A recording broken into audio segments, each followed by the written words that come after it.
Welcome to the June 13th legislative meeting, regular meeting of the Town Board of the Town of Ossining. Please stand and join me for the Pledge of Allegiance. I pledge allegiance to the flag of the United States of America and to the republic for which it stands, one nation, under God, indivisible, with liberty and justice for all.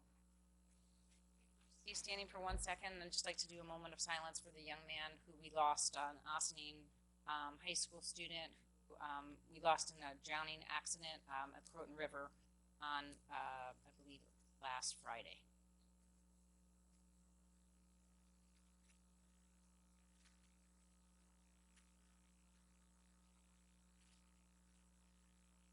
Thank you. That's Jorge, but I don't have his last name with me at the time. Okay. Councilmember Jeffries, Present. Councilmember Wilshire, Present. Councilmember Feldman, Present. and Supervisor Levenberg. Here. This evening we have the public hearing, a continuation of the public hearing, the matter of local law number 5, for the purpose of amending the zoning and cabaret chapters of the town code. Please be aware there is a 3-minute time limit. And when you come up to speak, would you kindly give your name and your residential address? But before we start our public hearing, I did want to make one important statement regarding the events of last week in the village of Ossining. As most of you have likely heard, officers from the Federal Bureau of Immigration and Customs Enforcement came to Ossining last week and left with 2 of our residents. One of them, Diego Puma, on his prom day, who was a 19-year-old student in Ossining High School, along with his mother, was taken by ICE. Neither, from the reports we have received, had committed any serious crime that would put the public in danger. It is our understanding that they had applied for political asylum and were here pending that decision. Last year, that application was denied. Until this point, it was our understanding that ICE visits were triggered by serious crimes being committed by a person who was also on a list for deportation. This does not seem to have been the case in last week's events. In fact, ICE's actions last week may have had unintended but nevertheless real effect. Their actions may have made it more difficult for our local government and our schools to do their jobs. Our job as elected officials and the job of the Ossining Police Department is first and foremost to protect the safety and well-being of our residents. We know that the actions that took place have fostered fear and uncertainty, and may have undermined the trust many had in our local police, as well as us as your elected leaders. The actions also may dissuade those who are working towards citizenship from wanting to continue to follow the prescribed path in fear that they might jeopardize their own status. I am saddened by the fact that many of our residents, regardless of their immigration status, walk down the street quite differently than they did only a week ago. Our village fair last week was such a wonderful example of how we all can come together to support our community.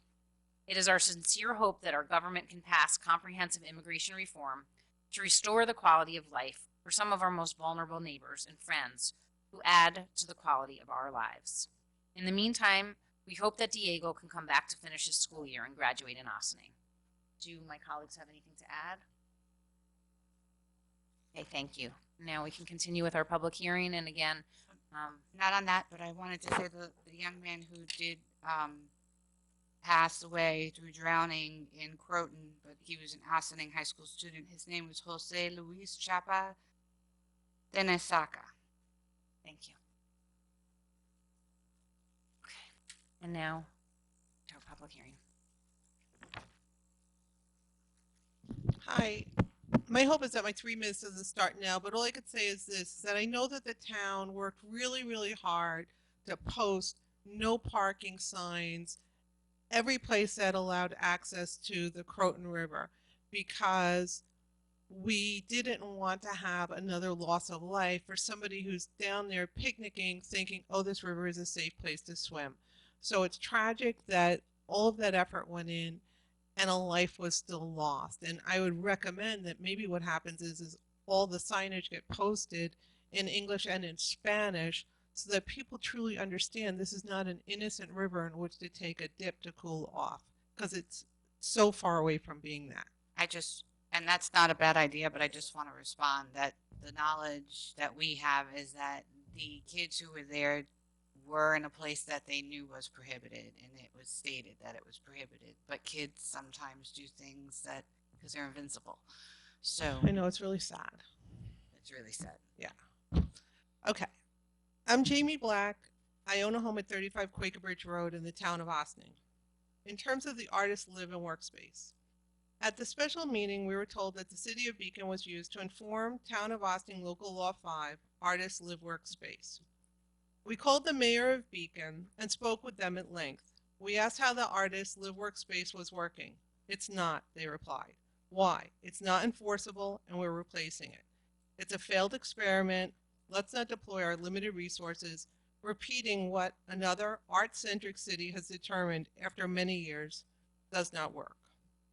Now, in terms of mixed use, we've all signed petitions, emailed and called to say it's not wise to do anything that will add traffic or density on or near Old Albany Post Road in the heart of Crotonville and rezone all NC and GB to R 7.5. Clearly, all the eyes are on Old Albany Post 37 and 37A, as those are the lots that we'd most likely want to transform. So we called the owner, previous owner of those lots, to have a conversation to try to determine why I thought it was 3 acres, why Stolman thinks it's 2 acres, the deed says 2 acres. The initial question I asked was, how many acres is this? He said 4 or 5. So I said, how do you get to 4 or 5?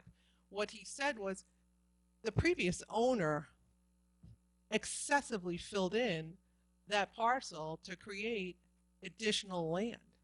So one says, you have to figure out, one, what is the true surveyed acreage of that property? 2 is, what's the composition of it? And as Darius said, there was an old gas station. So we asked, what do you know about old gas tanks potentially being on the property? They said, didn't have any information on that at all. So what we did was we printed out, because it probably is a brownfield, is New York State's toolbox to community as to what to do if they choose to do something about what might be a brownfield. So what that says is that we strongly suggest that that GB1 property stay zoned for its original use, which was just storage and warehousing, until we determine whether or not that is a brownfield site. Because if it is a brownfield site, then it suggests that we really shouldn't have people working on that site, and we really shouldn't have people living on that site. So in terms of the planning, it says, figure out, 1, how much acreage it is, 2, what's the composition of it, 3, is it a brownfield or not? And if it's a brownfield, change the zoning so that it can't be anything else until it's determined whether or not it's a site that's safe for basically human use. Okay, just to let you know, that is 3 minutes. Okay, and then just the last thing on that thought is that in the event it is determined that it's in fact useful and that it's not contaminated and that you can put residences on it, again, we don't want the density, we don't want retail, so if you would, please respect our request to have it zoned R 7.5. Is there anyone else who'd like to address the board?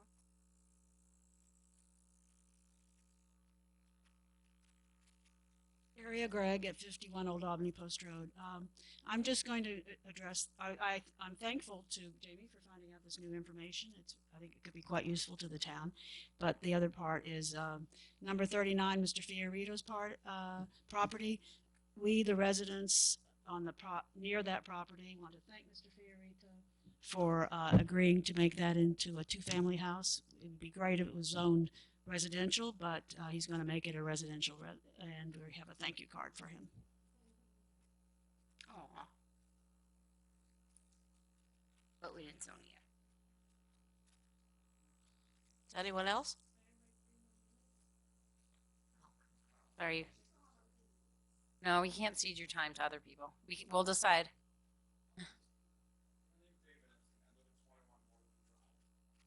like to ask you, how you came about thinking that our residential neighborhood, where the children play and run in the streets and they're on those back roads, is going to handle the density of what you're expecting to put in there. Explain it to me. I'm a 23-year resident in Ossining. I've seen these kids get almost run over just by the lawn trucks coming in and out of the back roads here and there. How do we expect this density of a new building full of people to be sufficient for those roads? The back road behind our houses, what's that old, what's the main road that goes? Glendale is a horror show. It's a horror show. When the Sunshine Home got its upgrade, they finished Alapartis all the way down, all the way to the Sunshine Home. And our road was completely left undone just because of the traffic that flows through there every single day. Now you're going to build a building and you're going to do mixed use and you're going to do, excuse me. I'm sorry, we're not building anything. Well, they're intending to build rehabilitation. You're going to expand the Sunshine Home. There's a We lot are of not- things Okay, so on there's there. a lot of misinformation. I just want to Okay, let so him why finish. don't I have an idea. I have Yeah, an no, idea. no, could you I'll please hold off finish? For a second. No. Why don't you tell me what's going to be built back there? Okay. I'm hearing from a lot of people, a lot of different things, but the town, you don't send us anything. So we don't actually, do you live in the town of I live in Ossining? 21 Where- Waterview okay, Drive, just checking. correct. Okay, because where you said you lived, I wasn't sure. Well, So Waterview is a home of 60. It's a. no. I got confused by something you said subsequently. What So confused? first of all, I just wanted to say that we're not building anything. We're changing the zoning. So that does all And it that does will is create building. Whatever zoning you create, it will create building, won't it? we are not the we're not Cortland, and that's where the Hudson Wellness development is. Right. So we don't get to say yes or no to that. Do you get to That's fight it? their zoning Do board. you get to And fight it? we've written to their zoning Do board. you get to fight it? And we're also not the town We of have no Newcastle. standing. We have no standing. We have no standing to fight it. Right. You have So no, we have- that's we the have answer no I want. You have legal no standing to fight Okay, that. so that's one issue to the side. And the Maybe same my with, and 3 that minutes is the over. same with, as far as Sunshine is concerned, we're an interested, involved party, and we have requested that we can't require the town of Newcastle to do anything, but we can request that they do. And so far, what we had requested, we thought was very reasonable, which was that they perform a full EIS, Right, which we haven't gotten yet. which right. they haven't. They chose not to do. Yes, they chose So not to. I think that it's possible that that the planning board could call for that before they went forward, but no. If you're- None And of this again- is under. And again, But we'll in have no any say. case, that's not Right. the town of Ossining. That's the town of Newcastle. So I just wanted to clarify when you say you are doing this and No, you no, are no, doing no. that. You're Is that allowing what you're, said? you're That was allowing what a was said. rezoning, Okay. which will in turn cause other effects. Now, Okay, but we're not, the rezoning that we're talking about is 2 parcels that are currently zoned general business. correct. Okay, and what we are proposing is that we go, instead of jumping from general business, because we don't believe that it's going to be easy for a business property to be able to sell their property if they should change hands at some point or want to sell their property, to easily sell that as residential, we've suggested that we change it to neighborhood commercial. And neighborhood commercial includes a variety of it actually includes residential, and it includes some mixed use, which is limited.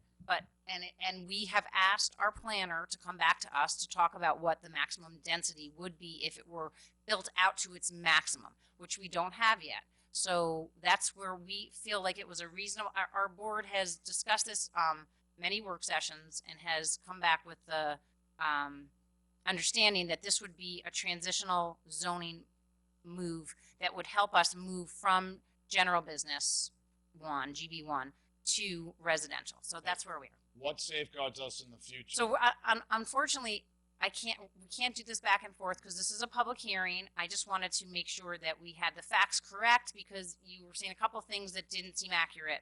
And I want to know Well, I if know- I addressed everything when I asked All I the can board. say Okay. is it affects me completely. I'm on both sides of it. And it's constantly getting busier and busier and busier and busier. And I hear all these things happening up on the left road and up on the right road. and that will impact us eventually.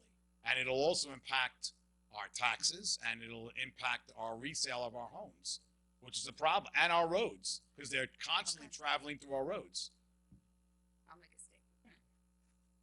Okay, thank you. Thank you. Go ahead.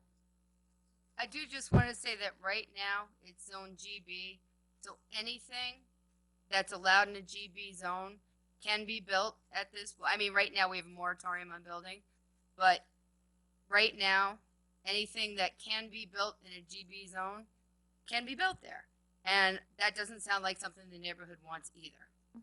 So just wanted to clarify that. You know, it's not okay. Hi. Go ahead. I just want to ask a question. We've been doing this for over a year. I haven't seen you here before. Have you been here before? Yeah, no. Who are you talking about? I'm talking about you. Yes. I'm a single man. I'm sorry. I'm a single run business. I work 17 hours a day. I support 2 children, a wife, and the taxes in this town. So, unfortunately, He hasn't had time. I've been hearing about it, but my business has not let me enough time to come here and actually voice my opinion. I've been living in Austin for 23 years, and guess what? I'm disgusted at what's going on. I mean, I see Avalon go up like this. The only thing I'm saying, It's great. People need places to live, but now you're talking about back in the woods, and that's what's frustrating, because now that's right in a small lanes. I see people walking on the road, almost getting killed every single day, and whatever's gonna happen back there is only gonna make it worse. So I'll Okay, watch thank it. you. Okay, thank you. Thank you. Okay. I'm sorry. Okay, Excuse you- me. you Okay, gotta come to the somebody is at the microphone. microphone now, and it's her turn to speak. So, my name is Ann Martin. Ann. We grew up on the same street together. Okay. Address? 155 Hawks Avenue, which is where I grew up. And I've been here 53 years.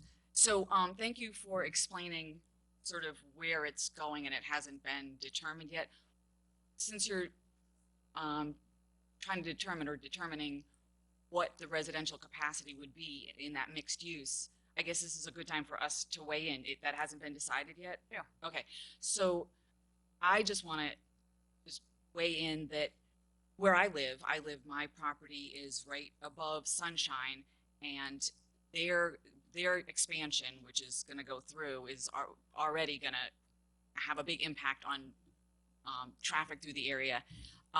We've already seen an increase in traffic just because of additional people, but I did actually live over the deli, 32 Old Albany Post Road in Crotonville, and that 30 years ago was a complicated intersection. Those roads they're convoluted, they come in at different angles, they're curvy, there's no sidewalks. I mean, it was, I lived over the deli, and you heard this, it was 30 years ago, it was already a dangerous place, and I just can't imagine putting any more traffic on top of it. Now maybe there's some plan to expand the roads or change the way the roads are, but just that back area has now become an area where multiple major developments are all going on at the same time between Hudson Institute. I mean, I know they're all different towns, and that's probably part of the problem, but between Hudson Institute and then the Sunshine expansion, and now I guess what we'd heard was that there'd be low-income housing going in, and I guess our concern is we didn't know what the density on that was. If it was, maybe 3 or 4 apartments like the apartment over the deli, that's fine, but if buildings were going to be going up and there was going to be, 20 units, that's a different matter. So I guess our concern is the traffic in the area is already problematic, and that area is I'm sure you've seen it. It's a mishmash of very small roads, and just everything happening at the same time is just a huge concern to us. And we just feel like every single thing is going through despite, no environmental impact statement. I know none of those have anything to do with you.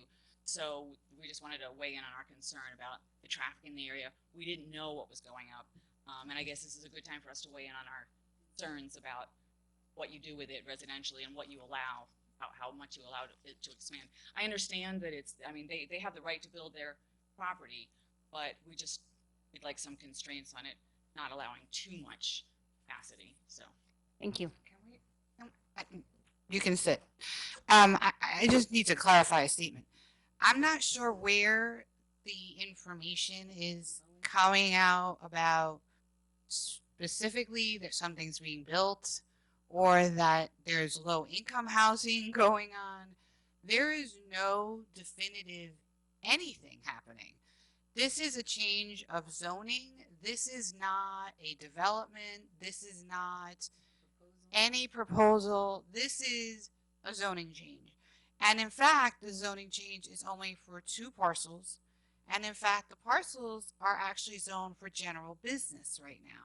So anything that were to happen would be any general business. It could be whatever that encompasses, which is garages or auto parts store, auto body shop, or whatever is included in general business would be able to be put there right this second. So this And is even after we change the zoning, it could still be there. If it Still was the be there. same- I just want it to be clear. I get that we can have discussions and you guys can tell us and we can deliberate and work at sessions about whether it should be changed to residential. But right now, this is just zoning. It is GB right now. We are not in charge of the Sunshine Home. We have no ability to change how that projection is going. We have tried to add our voice. We have no standing with respect to the Hudson Wellness Center. So if we can only have oversight over something that we took up that nobody else previously took up. This comprehensive plan is 2002. We looked at a suggestion that had never been implemented, which is the possibility of it going residential. That's what started this conversation. That's where we are. Right. And just for one extra refresher, when we started the conversation, most of the room was filled with people who owned businesses there, and they were adamantly opposed to us changing it to all residential because they felt that their property values would drop significantly. So again, we looked at neighborhood commercial as a compromise and a transition from point A to point B.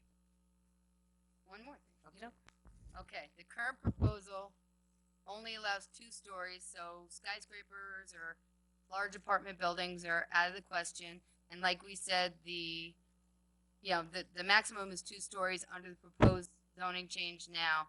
And we have asked our planning board, our planner, to come back and tell us exactly what the density maximum. conceivably, if you filled every possible amount, would be. And we're waiting for that, but we don't expect the number to be very large.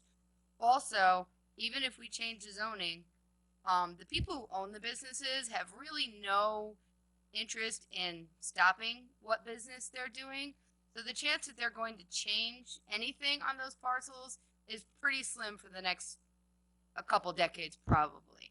They really are interested in continuing their businesses. What this zoning would do would mean that it couldn't expand into larger or different types of business. It would mean that if you were going to do something, it would have to be within the new code if you were going to stop doing what they're currently doing.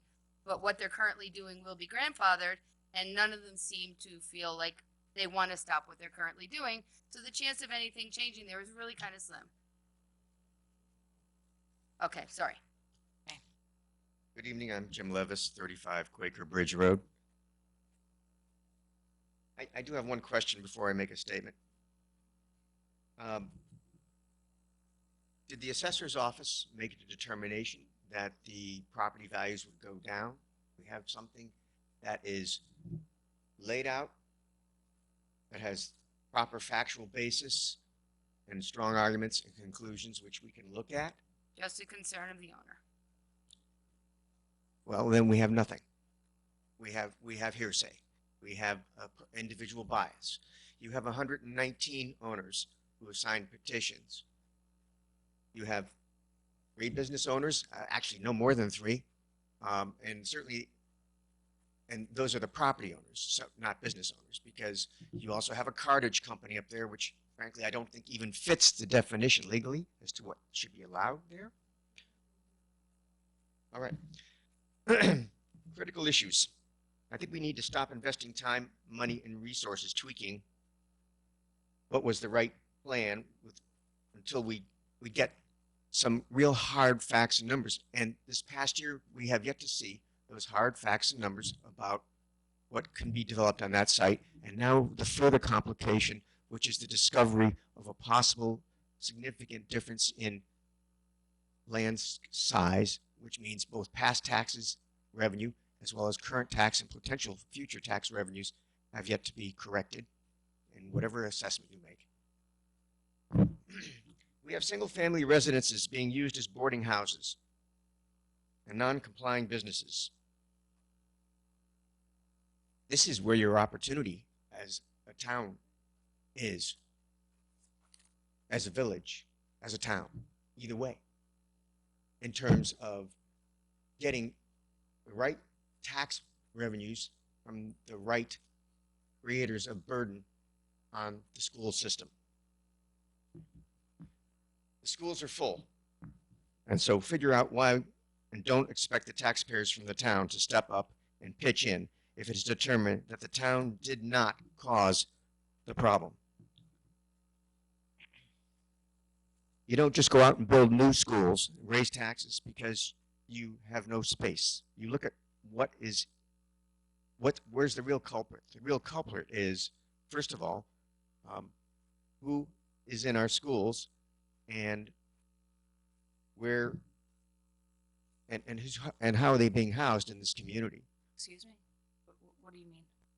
What I mean is, if there's a house that has 4, 6, 8 kids in it, and it's a house, and they're boarders, they're renters, illegally, the landlord is generating a lot of income and housing a lot of students that now are in our town. What does that have to do with who's in our schools? What does that have to do with our schools or our zoning? What you're talking about?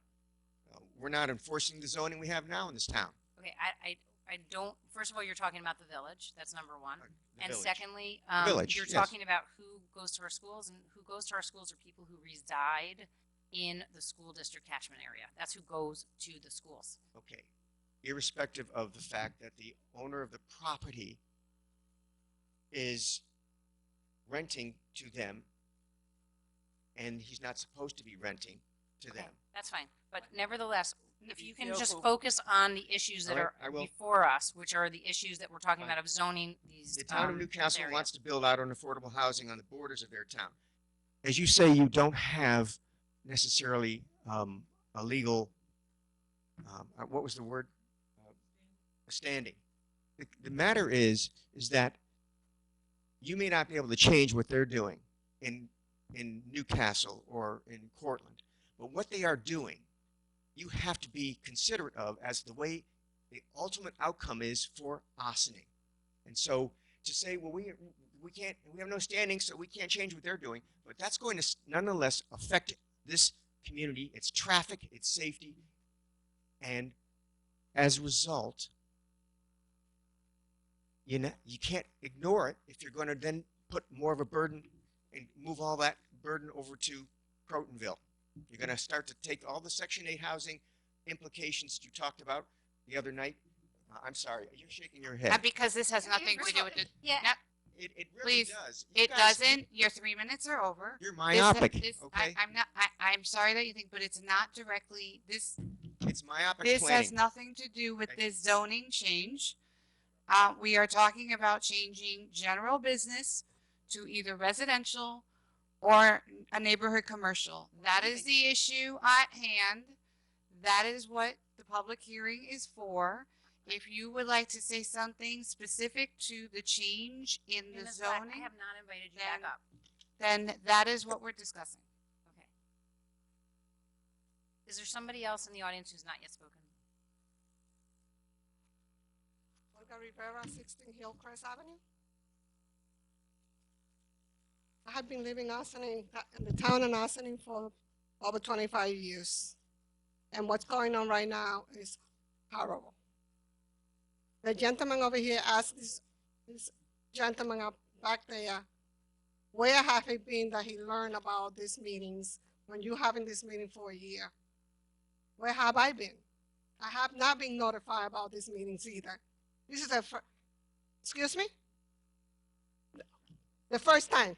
You saw me the last time I was here. That was the first time I heard about this meeting, not for the whole year. So I would appreciate that if you continue to have meetings like this that involve us, the taxpayers of the town of Ossining, you let us know when the meetings are happening. Because that is affecting us, not you, not you, not you. You don't live in the town of Ossining. I live I in the do. town of Ossining, I just don't live in Crotonville. But I do live in the town of Ossining. Good. Well, maybe you should So does the one identify who with us sits a here. little bit more. Okay, and Thank you. thank you. And we sent out the notice at the beginning of the hearing process, and since then we've sent out notices every week.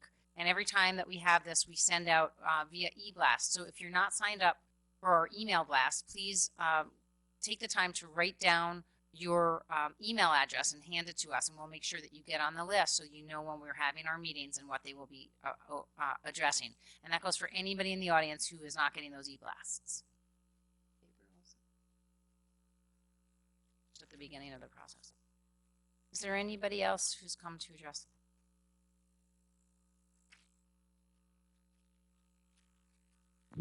Hi, Bruce Fiorito, 39 Old Albany Post Road. Supervisor Levenberg, members of the board, council. First, I want to thank my neighbors for my thank you, and I also want to continue and say I gave my word I was going to do a two-family house, regardless of what you want to zone it. That's what I'll put there. I mean, my neighbors, my close neighbors, and I spoke about that, and I don't need a contract to enforce that. The other issue that still upsets me, there's still people that are creating hysteria in this neighborhood, and it's all unfounded nonsense. I think Mr. Stolman was going to come back. He's probably afraid to come back. Going back next week. Was going to come back and try to give us on that one piece, 37, I think it is, what the maximum possible usage could be if it was housing. Again, I reiterate, I don't know if those warehouses are going to disappear in not the next decade, maybe in the next century, because little businesses are just getting pushed out.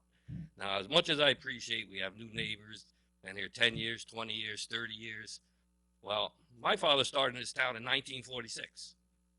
We've owned that piece of property since 1955 and maintain it properly. I have the property now that we know the whole story on that, and it's GB1. We maintain it as that. And, you know, we have one gentleman here. Well, before Waterview came in, the road was quiet. Well, now we had 60 more houses.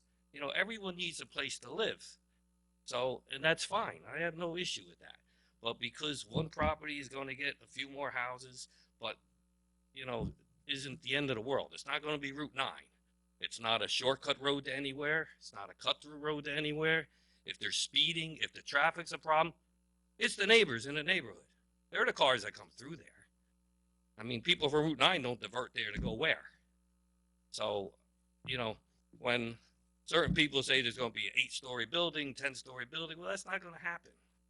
And I think before we go through whether or not there was a gas station there or not, I don't know. I know one thing, at the back of that place where the Corvettes are, 37, was a hole years ago. And when I was in high school, I pushed sand from the front of the road to the back of the road to level the property out. That much I know. So, and that was many, many, many years ago. So I just want to say, I think we should hear from Mr. Stolman and see what our density possible is going to be.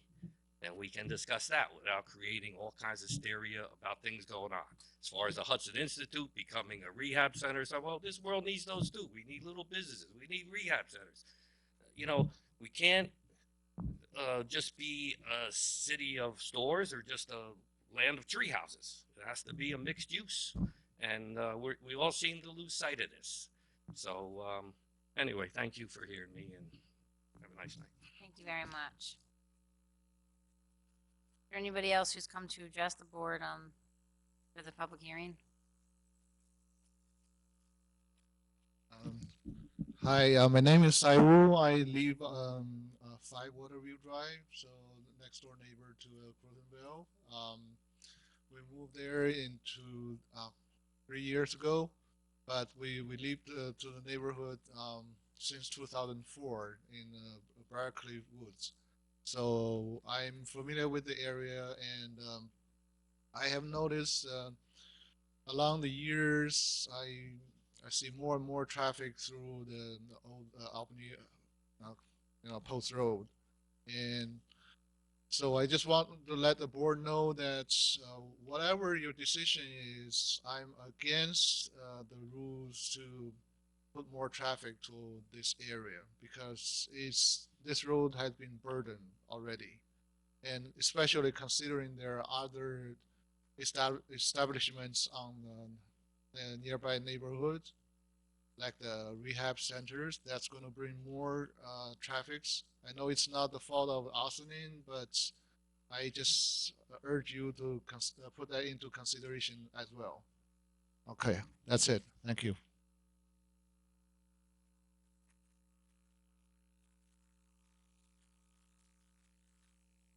Jadvita. I live in Hawks, 166.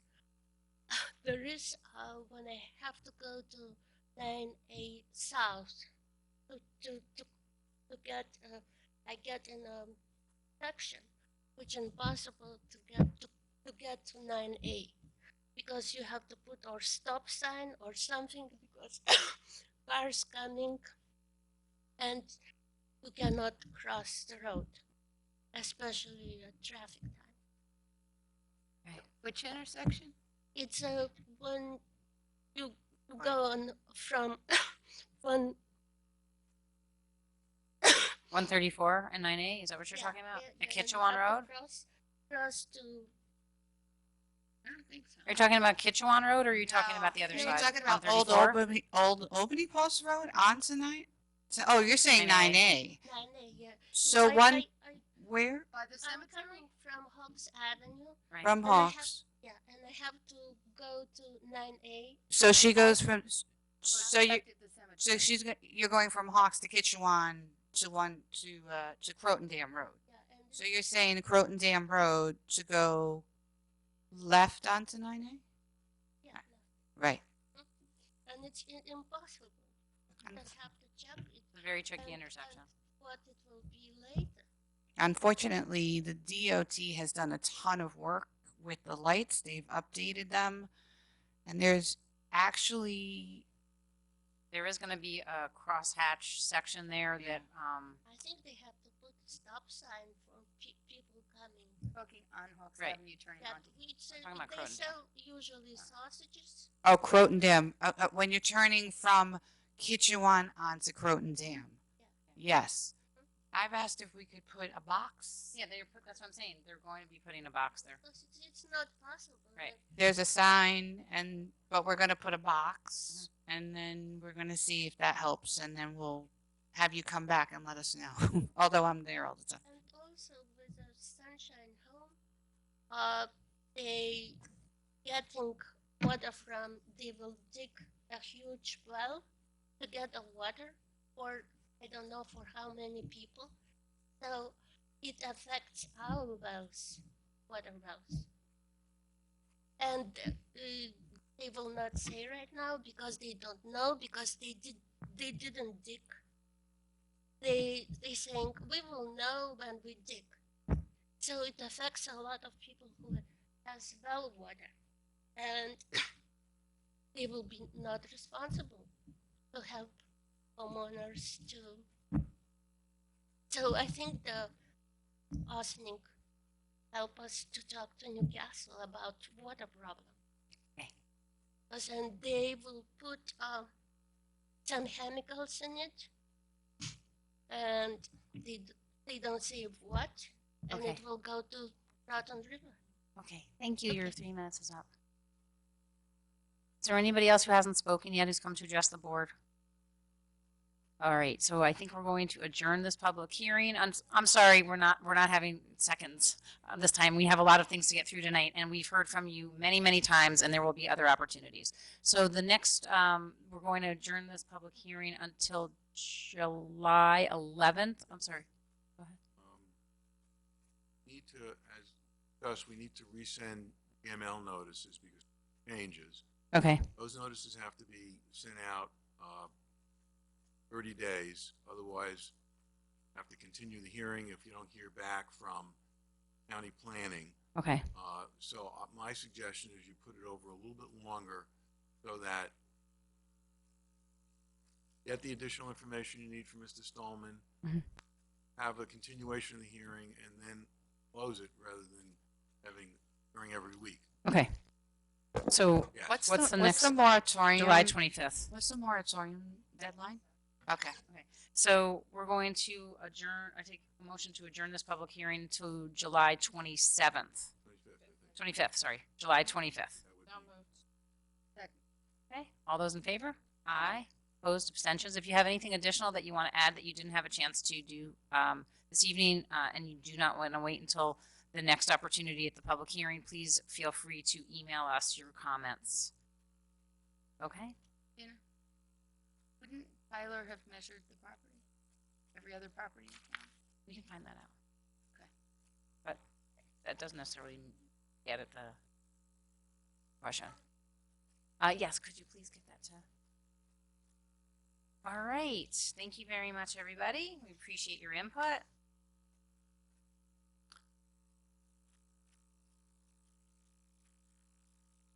Sorry, the Ossining School District and the mini libraries. Okay. Right. So anyway, we have Carrie Ann Sipos, who serves as the Director of Elementary Teaching for the Ossining School District, as well as Wendy Traeger, who is a teacher. And I don't remember the name of your committee, but I know that you're going to share that. And thank you so much for coming this evening. And hopefully we'll have some show and tell. So, yes, I'm Carrie Ann Sipos. I'm the Director of Elementary Teaching and Learning. I'm an educator in Ossining for 30 years now. I love this community. I love being an educator in this community.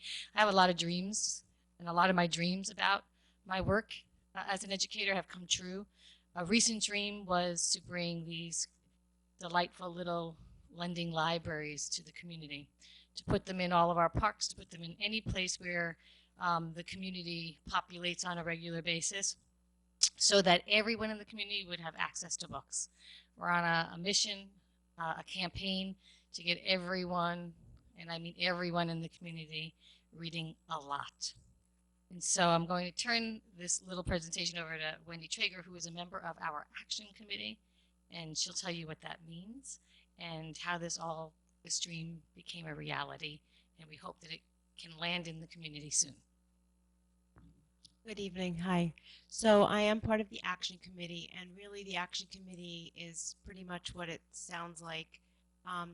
We work as a group to meet the needs of the children and the families in Ossining in whatever way a need is determined. And as Carrie Ann was saying, one of the needs is to get books in the hands of children, as many and as often as possible. And of course to engage families with their children as well. So Carrie Ann had mentioned that she had seen one of these lending libraries, I believe in Ithaca, New York, and then had brought it to the Action Committee as a dream, and then I had noticed one also in a local town. So you may know Tom Clemens. He's a resident of Ossining, and he owns Clemco Construction, and his wife will kill me, but she's a teacher at Park School, and she likes to fly under the radar, but she was a big part of this as well. So I, of course, know them very well. I worked with Lisa and still do for a very long time. So I went to them and quietly asked if Tom would be willing or at all interested in making these lending libraries for some of the town parks in Ossining. You guys hold it up just so, or we got it on camera. Okay, forget it. You don't. Everybody has. You want to take a little peek? So, yeah, okay, the camera has seen it, and now, so it's called littlefreelibrary.org. Is that?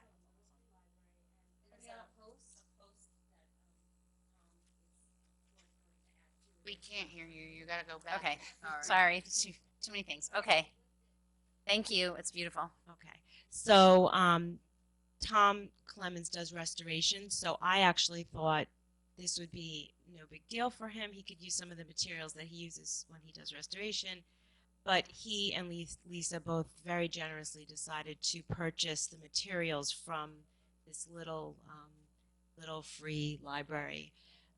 .org. So it's actually an established company. They have where you can register these, and I believe once they're registered, you can actually, if you have the means, go online and find out where they actually are located.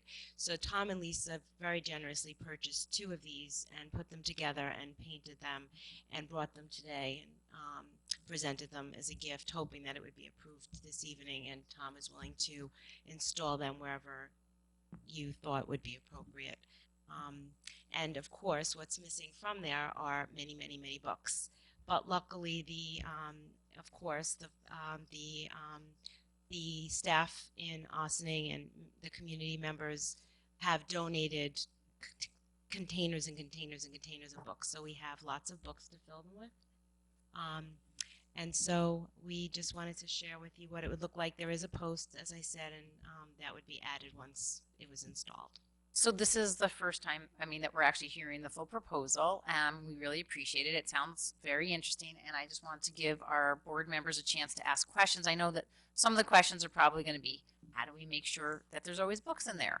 Do people get to take the books? Do they have to trade the books in? What happens if the books all disappear? Is that okay? And, you know, again, that littlefreelibrary.org. And we may also need to figure out where exactly in our parks, if we decide we do want to do this as a board, that they would go, and then how we would install them, and if we need to have any sort of an agreement with the school district. So some of the things that would be in details that might be in some sort of a, maybe a memorandum of understanding or something that we might draft between the school district and the town, so that we're all on the same page, and everything legally is checked, I's dotted, T's crossed, that kind of thing. Wow. So, anyhow, just so that we make sure, you know, before we just go throw something up in the park, that we do it the correct way. And I just want to now ask my colleagues if they have any questions, and then maybe you can address some of those. I mean, I think that's a whole lot of very, very, very, very specific. I don't need to dot that many I's and cross that many T's personally. I have a feeling this board would be happy to put those up. I think my only question is, you said, you know, where people travel and congregate, right? Where kids are. And so I'm trying to think in terms of the town specifically, and where my only question is, where's the most optimum place for us to put that it's going to be utilized. I believe that for the most part, we have lending libraries in the rec center. The books stay, they come, they go. I think if every book was taken, we'd be sad, but if they have containers and containers and containers, then they're going to be able to replace them. I have a ton in my house by myself. I could replace a ton of them, and I don't think that the school is going to ask the town to be responsible for any of that. I guess the only question is what happens if there's damage to the actual structure, which is sad, but things can happen. That's, I think, our biggest fear or scare. Hopefully nobody would do that. Yeah, I just want to know where we think we would put it so that it would. So we haven't really talked about it, but I mean, my first instinct would be to put it maybe at Engle Park by the playground. By the playground. Yeah, That's a good because place. I think that, you know, any place where there's a playground that kids actually use a lot would be great. I mean, the other, you know, thing that we could consider is fields, because a lot of times there's younger siblings who are sitting on the sidelines watching their older siblings play. So we might want to consider one or two of our soccer fields potentially, or baseball diamonds or something like that.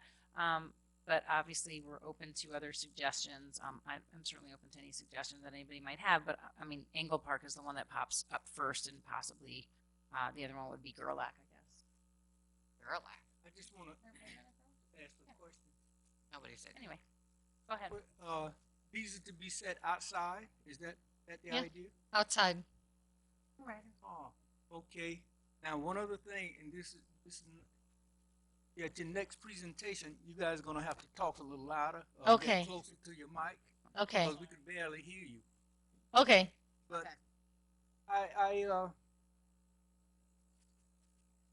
the books are gonna be, should they be returned, or you just take them and You know, the hope is that people will use it as a lending library, so they'll go and take a book, and when they're done, they'll go back, return it, and take another book, and then when they're done, go back, return it, take another book, so that it would come and go. You know, we don't know how it's all going to, you know, work out, but it's just about bringing access to literature to our kids, and families, and you know, I think we should throw in a few adult books as well. We actually don't mind if a child loves a book so much. And they keep it. We'll just we don't want to recommend you keeping it. No. Well, sometimes they could take one and they really love that, but bring back a different one. And yeah, then so there's absolutely. always, you know, take and replace or lend. There are different ways of this going. Yeah, absolutely. That could be a book exchange. That's cool. So my question is, if there are parents whose kids are getting older and they've outgrown some books, do they give them to your program, or can they just stick books in there? Good question. I mean, you know, we're handing out books in lots of different places in the community. They surely can put some in there. I mean, we don't want them to drop off books like, you know, they're dropping off used clothing, right, at the Goodwill or anything. We want it to be, you know, a lovely library. So we don't want anybody just doing that. And we're centralizing the collection of books at central office. People are dropping them off. We've got Girl Scouts and kids doing community service, and they're organizing them and putting them into bins, and they're leveling them, and we're just taking them out and giving them away. So can you be clear about, for the people who are watching, where people can drop off books? At 400 Executive Boulevard. In Ossining. In Ossining. Which is And good condition, all ages. Yeah, we don't, you know, we want our kids to take a really nice book. We don't want it all torn up, but, you know, a good used book means that somebody read it with love, which means somebody else is going to want to read it with love. So we don't mind a used book. We just want it to be, so that it doesn't fall apart. And have you, are you also going to put some in the village? So these are the first two that were made. We are in the process of trying to write a grant right now to fund the making of more. And when we do, I mean, my dream is to have them everywhere, if you all agree. I think this is a campaign that I've been on my whole career here. It kind of it lifts and then it drops, and we're in a lift right now. And the more books we can put out in the hands of our community, I think the better. So we're going to try to write a grant. There are always people that are doing gorgeous things for this community. I wouldn't be surprised if somebody else doesn't just go and donate one, and we could put them in as many places as we can. Do we know how much they cost? We do. They're about $325 each. Okay, so if anybody was interested in making a donation, they would make it to the school district? I would purchase it and then give it to us as a gift. I see. Okay. Gotcha. Okay. Thank you. So, are there any other questions from the board? Otherwise, you know, I think it sounds like everybody's pretty supportive, and I'm guessing that our other board member who couldn't be here today is also going to be very supportive.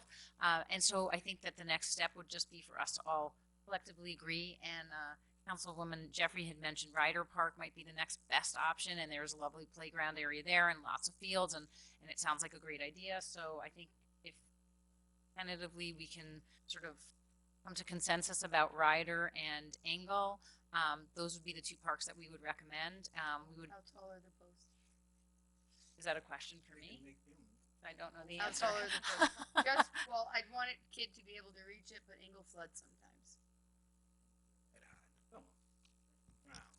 Do we know how tall the posts are? We can make them any length we want to make them. We want at least, you know, our 5-year-olds to be able to reach in there. So I would make it for the size of a 5-year-old. To look and peer in and figure Yeah. out what book they want. There's something lovely about that. I mean, my gut tells me like right about there. Okay. Yeah. All right. Okay, so again, if we have a general consensus, I think the next step would just to be make sure that we have, make sure that we're legally all good with with our council and your council, and everybody's happy. And if we'll draft a resolution, and we could probably put it even at the end of our work session next meeting next week. We could probably keep the agreement down to about 45 pages. Fantastic. Excellent. We're on that. I look forward to reading it. By Ms. Sipos and Ms. Chager, and hopefully you guys will approve. that Thank you think very it much for your looks good. time. and Thank you for so this much for coming out opportunity. tonight. We really appreciate it. Thank you. Have a great night. You're taking that back now. Yeah. Okay. Okay. It's really exciting. It's so exciting that this project is coming to Ossining, and we had been approached by others who were interested in getting it started. So you're just a few leaps ahead, and thank you so much. Okay, we'll move on to announcements. All right. So from some very quick announcements before we get into our meeting, I wanted to start by saying that it was so great to see everyone at a very successful Village Fair last Saturday. Special thanks to the Greater Ossining Chamber of Commerce for all their efforts. Our first responders, the Ossining Police Department, Volunteer Fire Department, and Volunteer Ambulance Corps, as well as Mitzi Elks and the town's Environmental Advisory Committee who had a booth, Susie Ross and Green Ossining, Gareth Huffam, our planning board member and planning board liaison to the EAC, and eel enthusiast for putting together such thoughtful literature, surveys for the public to participate in, and displays for our community. Big thanks to Mario Villardo, our parks foreman, and Larry Abreu from the Village Parks Department for helping us get our tables, our chairs, our tents assembled, ice delivered, coolers, and all packed up at the end of the day. It was really a phenomenal event, and as I mentioned before, a wonderful show of our Ossining community. This Thursday, June 1st, the Ossining Police will host Cops and Kids Kickball at Nelson Park at 6 p.m. So come on out for that. Sounds like a lot of fun. We also got word that our Ossining Fire Department outdid themselves the last few weekends by winning best overall at 4 big parades. Croton's 125th, where they also took best engine and second best aerial, as well as Montrose and Pleasantville the weekend prior, and they also took best overall in the city of Hudson, and I think it was their 125th as well. So that is unbelievable, and we've heard anecdotally that nobody wants to march behind them or in front of them because Ossining looks so good. So congratulations. On Friday, June 16th at 5 p.m., and I wish that Ms. Sipos was still here, the town and the village will be partnering with the Ossining schools for a wonderful end-of-year celebration of the Ossining Basics program. We've talked a lot about this year. This is a collective impact campaign that many facets of our community are participating in, which seeks to engage our entire community to help make sure that our 0 to 3-year-olds, our youngest learners, are as prepared as they can possibly be when they enter our schools for first steps or pre-K. The research supporting early childhood exposure to words, numbers, colors, books, music, loving and supporting environments, and more cannot be ignored. Every one of us can help make sure our littlest community members have the biggest opportunities. Ossining Basics focuses on 5 simple principles which can be used by parents, siblings, caregivers, friends, and others to help babies get the most out of their everydays. So bring a picnic blanket or some chairs and your favorite meal, or maybe there are going to be some food trucks there, I think, on Friday, June 16th, and join in this community celebration. Rose Cone will entertain us with great children's music, and there will be children's books to read, raffles, activities, food trucks, and more, and that all starts at 5 o'clock, I believe. Following that, the Ossining PBA is sponsoring, that's going to be at Engle Park. All right, I might not have said that. Engle Park, this Friday, June 16th at 5 p.m. for Ossining Basics. Following that, also at Engle Park, the Ossining PBA is sponsoring a movie in the park right there. They're showing Finding Dory, which starts at 7:30 p.m. This coming Saturday, June 17th, Westchester Collaborative Theater will present A Taste of WCT at 2 p.m. in the Ossining Public Library's Boudars Theater. Come see a sampling of some of the best scenes and monologues from this past year's performances, including Lot's Wife, The Maltese Babka, and more. You do not want to miss this savory sampling from some of our most creative community members. Next Tuesday, June 20th, is Grievance Day in the town of Ossining. which means it is the last day to grieve the assessed value of your home for the 2017 roll. If you have questions about how to submit your grievance, please call the assessor's office at 914-762-8393 Monday through Friday, 8:30 a.m. to 4:30 p.m. They will walk you through the process. No grievances will be accepted after Tuesday, June 20th, so if you are considering submitting your paperwork, please do not wait. On Wednesday, June 21st, Ossining and Briarcliff will join communities around the world for Make Music Day. 2017 is the third year that Ossining will participate in this great outdoor music event. Celebrate the summer solstice with some music in the streets, brought to us by the Mike Risco Music School. You can learn more by visiting MikeRiscoMusicSchool.com. And that is it for my announcements. Does anybody else have any other announcements? No, you said them all. Okay. Yeah, you covered the whole town. We're good. Wow. All right. Great. So up to liaison reports. Do we have any liaison reports? I actually do, because you left something on the table. We're laughing because she's the FDNY liaison. I mean, the FDNY, the Ossining Fire Department liaison. And you just gave away the whole Ossining Fire thing. You know? We're laughing. We're just joking with you. I actually am the liaison to the Parks and Rec Advisory Committee board, and we had our quote unquote end of year only because it's the summer, so we don't meet during the summer. So it's the last meeting we have before the summer, and so what we do is we make a decision, or the actual Recs and Advisory Committee decides what parks they want to go visit as a group, because everybody doesn't always get to every park all the time. And this time we went to Gerlach Park, as well as Nelson in the village, as well as we passed by Snowden. And so there were some observations with respect to Gerlach Park. We did notice that there are wooden railroad tie steps in the back, and there are also some wooden frames around the swings that are all rotting, and so we really need to take care of that. I realized while we were talking about it and I was thinking about it that that might be something that's part of our capital project that we went through, and then I subsequently realized that that's a document that we should be providing to the Parks and Rec Advisory Committee. Maybe we should have had them weigh in a little bit, but you know, it's good for them to know where we are at and what we're doing.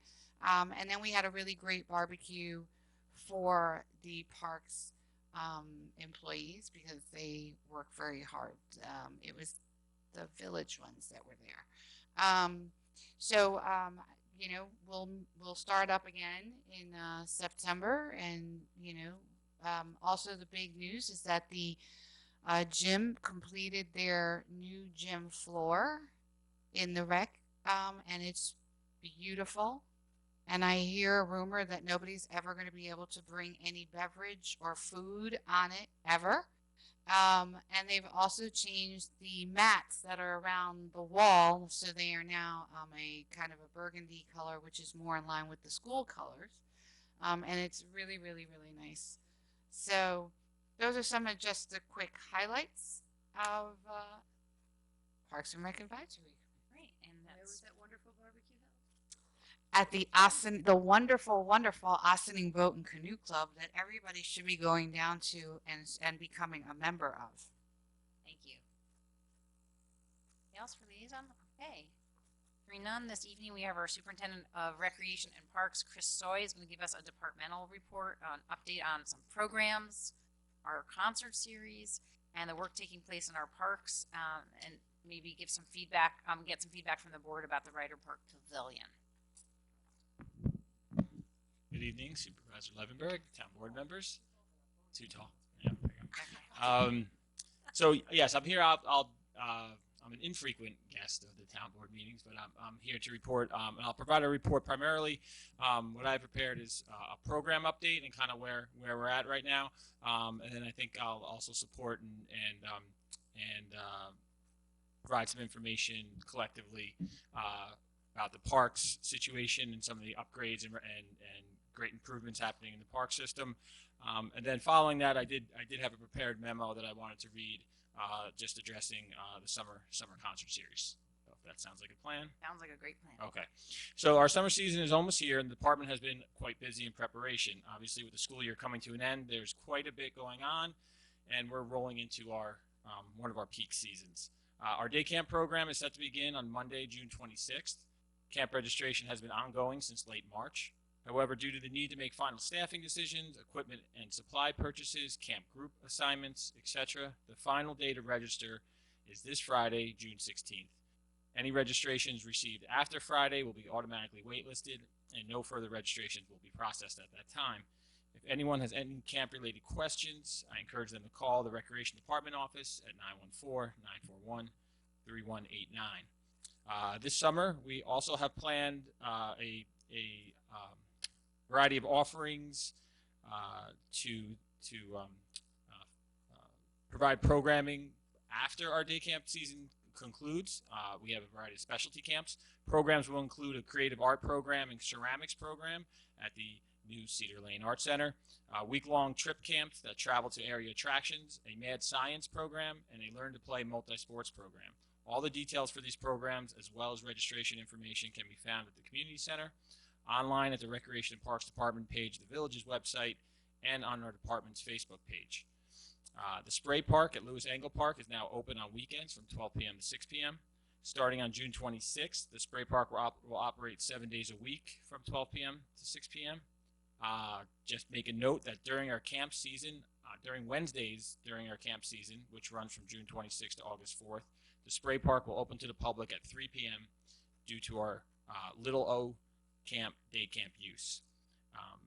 A reminder that the pool will be moving to its summer schedule starting on Monday, June 26th. Due to camp use during the day, open swim hours will run from 3 p.m. to 9 p.m. Monday through Friday, and on Saturdays from 1 p.m. to 7 p.m.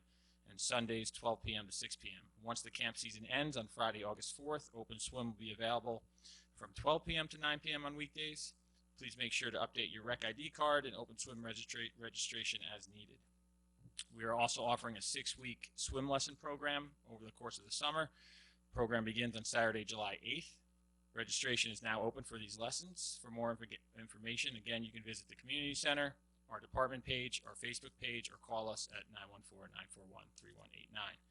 The annual fireworks celebration is scheduled for Monday, July 3rd at Lewis Angle Park. Music is scheduled to start at 7:30 p.m. with reggae band Tribal Legacy, and the fireworks show at approximately 9:15 p.m. Following the fireworks, Tribal Legacy will return to the stage to keep the crowd entertained into the night. Food, refreshments, ice cream, and more will be available in our food court area during the event. The Ossining Summer Concert Series begins on Friday, July 7th at Lewis Angle Waterfront Park with a double bill of Sundad and Soul Project. The series will offer performances every Friday through August 25th, with the exception of Friday, August 4th for the Fireman's Parade, with music scheduled to begin at 7 p.m. Food trucks and additional vendors will be on site providing good food and refreshments. Again, you can visit any of the department's different venues of information sharing, community center, webpage, Facebook page for a complete list of bands. And then just finally, as the summer recess arrives and we all find some additional time to recreate, please take full advantage of our parks and recreation facilities, but please do so safely and in accordance with all park and facility rules and regulations. The Recreation and Parks Department is extremely excited about the summer season, and we are looking forward to seeing everyone enjoying our programs and our parks. That's the Recreation and Program Report. Talk about Cedar Lane. Could I ask a question about the summer programs? I had asked as a parent whether or not it was possible to bring any of the other kids to the Spray Park, not just the little ones. Was that anything that camp was program? Is that what Yes. you're asking? Yes. To the waterfront park? No. Spray Well, Park. yeah. Yeah. Right. No, the camp programs have their scheduled weekly day at the community center that is continuing, but there's no additional transporting of planned for bringing any other camps down to the Spray Park. That's what you're asking. We don't have that scheduled for this season. It was asked and suggested for it last year. Obviously, nobody cared about it. No, that would be a big logistical lift to make that happen. So. Well, they get them to what? I mean, you They could get- drop them off at the Spray Park and then transport them back to wherever else the other place. Why would that be so different than dropping them off at the pool and transporting them? I mean, We don't. The parents drop off and pick up at the community center. There's transportation. so the little ones stay there all day? Yes. Okay. And the big ones can't stay there all day? They could. I, They could, but I mean, just you get to make the decision. It's not. I'm just asking as a parent. You'd We have also a be spray you'd also be utilizing the spray park and impacting public use, or if you brought in additional camp usage. Okay. Well, I think that this is a good offline conversation. no, no, This no. is I very just, I mean, pertinent we're just for- asking about. No, I certain know, but things it's very specific to your particular. No, I think no, just it's a follow-up it's, question. It's I'm as a person who's here listening about programming. I know, but I'm just can- saying. I feel like you're kind of putting him on the spot a little bit. So I think it could be an offline conversation. That's my suggestion. No, I mean, he's Okay. saying that there are logistical issues that Right, are and coming. you're to asking this, him so- to keep going more and more, and I'm just suggesting that you have that offline, the follow-up conversation. Well, we like our town camps, and I'm just asking. All right, I'll ask a general question. Do we look at year to year how we can do certain things that would change, or is it a set program for every year, and that is what it is? No, there's evaluations, program evaluations at the conclusion of each camp season, and there's discussions and planning and So if a parent has a child in the camps this year, they're going to see differences from last year. They're going to see differences from the year before. Any Well, I sort mean, of differences. I mean, the program. I mean, I understand generally, The structure of the program remains the same. I mean, we're not reinventing the wheel from year to year. Mhm. But there's new performers coming in, new special providers of programs. There's where we can introduce new programs. We're introducing new reading initiatives in the camps this year. We're going to be working with the Austin Public Library to bring down a mobile library down to the community center to do to have campers have the opportunity to actually take out from this mobile library, actually sign out books and take books, and also we're going to have some increased story time in our younger camp. So yeah, we evaluate and add. And that's to promote Austin Loves to Read program over the Yes, summer? yes, that's coordinated with that. All right, here's an annoying logistical question. Would it be logistically difficult to have the younger kids and the older kids at the riverfront at the same time, or they're already on a rotating schedule with just younger kids and there's really no time to rotate in and out? We bring older camps again down to Both camps, the older and the younger camp at the same time.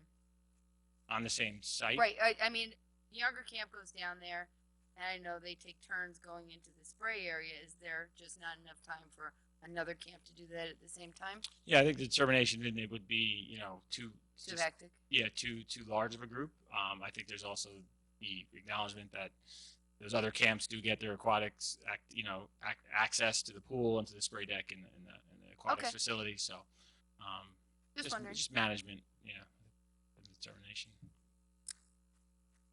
Thank you. Yep.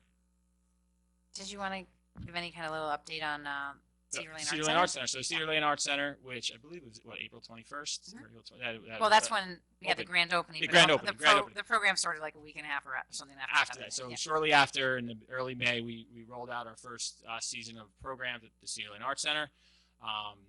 We had a good response with our youth programs and our adult programs. I think it was we had 4 youth art programs running for the season. We had 2 for the adults. Kathy Fiella has been a fantastic addition in terms of facilitating and instructing the youth, and Keith Gordon as the art center manager, and as well as the adult ceramics instructor has been fantastic. They were at the Village Fair this past Saturday doing demonstrations. They are just all about the art center, all about promoting arts in Ossining, getting people involved, young and old. So it's been really great. We do have a summer offerings as well. Kathy will be running some art camps, which registration is currently open for throughout the summer, and Keith will also be doing a couple adult ceramic programs.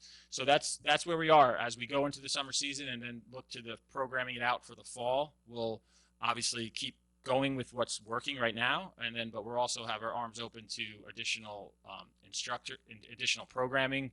I have been contacted by a variety of both residents and people from the surrounding communities about offering programs. So we're kind of vetting them and seeing what we can introduce in the fall. But I think we're definitely off and running. The response has been good.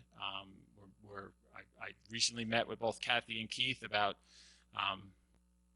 improvements and growing and all that. So it's been a good season. We just got our Wi-Fi set up there today. So that's good news too. Yes. Make it a The little bit password easier. is. I need to ask you a question. You oversee all of the plantings and the plants and stuff like in the middle of town here. Yes, and for the village, a lot of beautification and Yeah, plantings. that's what I want to know. Have you ever thought about getting some girls to do the planting when you have 6 men out there sitting out flowers? No, I'm just asking because kids, some young women may not mind working. Talking about equal opportunity. Oh, of okay. So you're gender. saying, I see. So right now, right now the park staff are the people who do the planting. Yep. Correct. And so that would probably Yeah. cause a problem. And they do hire seasonal employees, Yeah, and they are an equal opportunity employer, the village. But I certainly encourage equal opportunity consideration for all the different departments.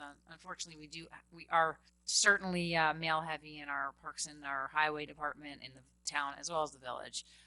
But we're hoping that we'll start seeing that the gender gap close in the ensuing years. Thank you for that. We're female heavy at the top board. No. That's true. Sorry. Okay, I just throw that out there because They do a good job, though. Right? They do a good job, though. They do. you guys, Yeah. Yes, they a do. good job. Looks lovely. Con Edison do a good job too, but they have 6 men while one work down in the hole with 6 standing around. Oh, so you're saying that the women would take care of it faster? They'd be more No, efficient? no, Oh. I'm just saying. I thought that's what he was saying. That these men out there could be doing something for you. Oh, okay. Oh, I see. Okay. Okay, so go ahead. So just that was kind of covering the recreation programming. I know there was going to be some information shared on the parks. Yeah. Do you want to share it? You want to share it? Okay, sure. Go ahead. So Councilwoman Jeffrey actually brought it up just a few moments ago, talking about the Recreation Advisory Board and sort of their travels around. And we wanted to sort of share with the board an update on our pavilion progress, as it were. So the Rider Pavilion is almost complete. We got the big grill installed, actually at all 3 pavilions, and then at Rider, the railroad tie steps were removed and replaced by a stone staircase, which came out beautifully. And we actually have some stone left, so that when we do Gerlach, we should have enough to at least make some headway over there as well. Which I know that our parks foreman is very happy about because he doesn't like the railroad ties since they disintegrate. And the stone steps are going to last for a very long time. But we do have to add a railing to the stone steps. There's not a railing there yet, and they are fabricating it. Yep, so they're working on that.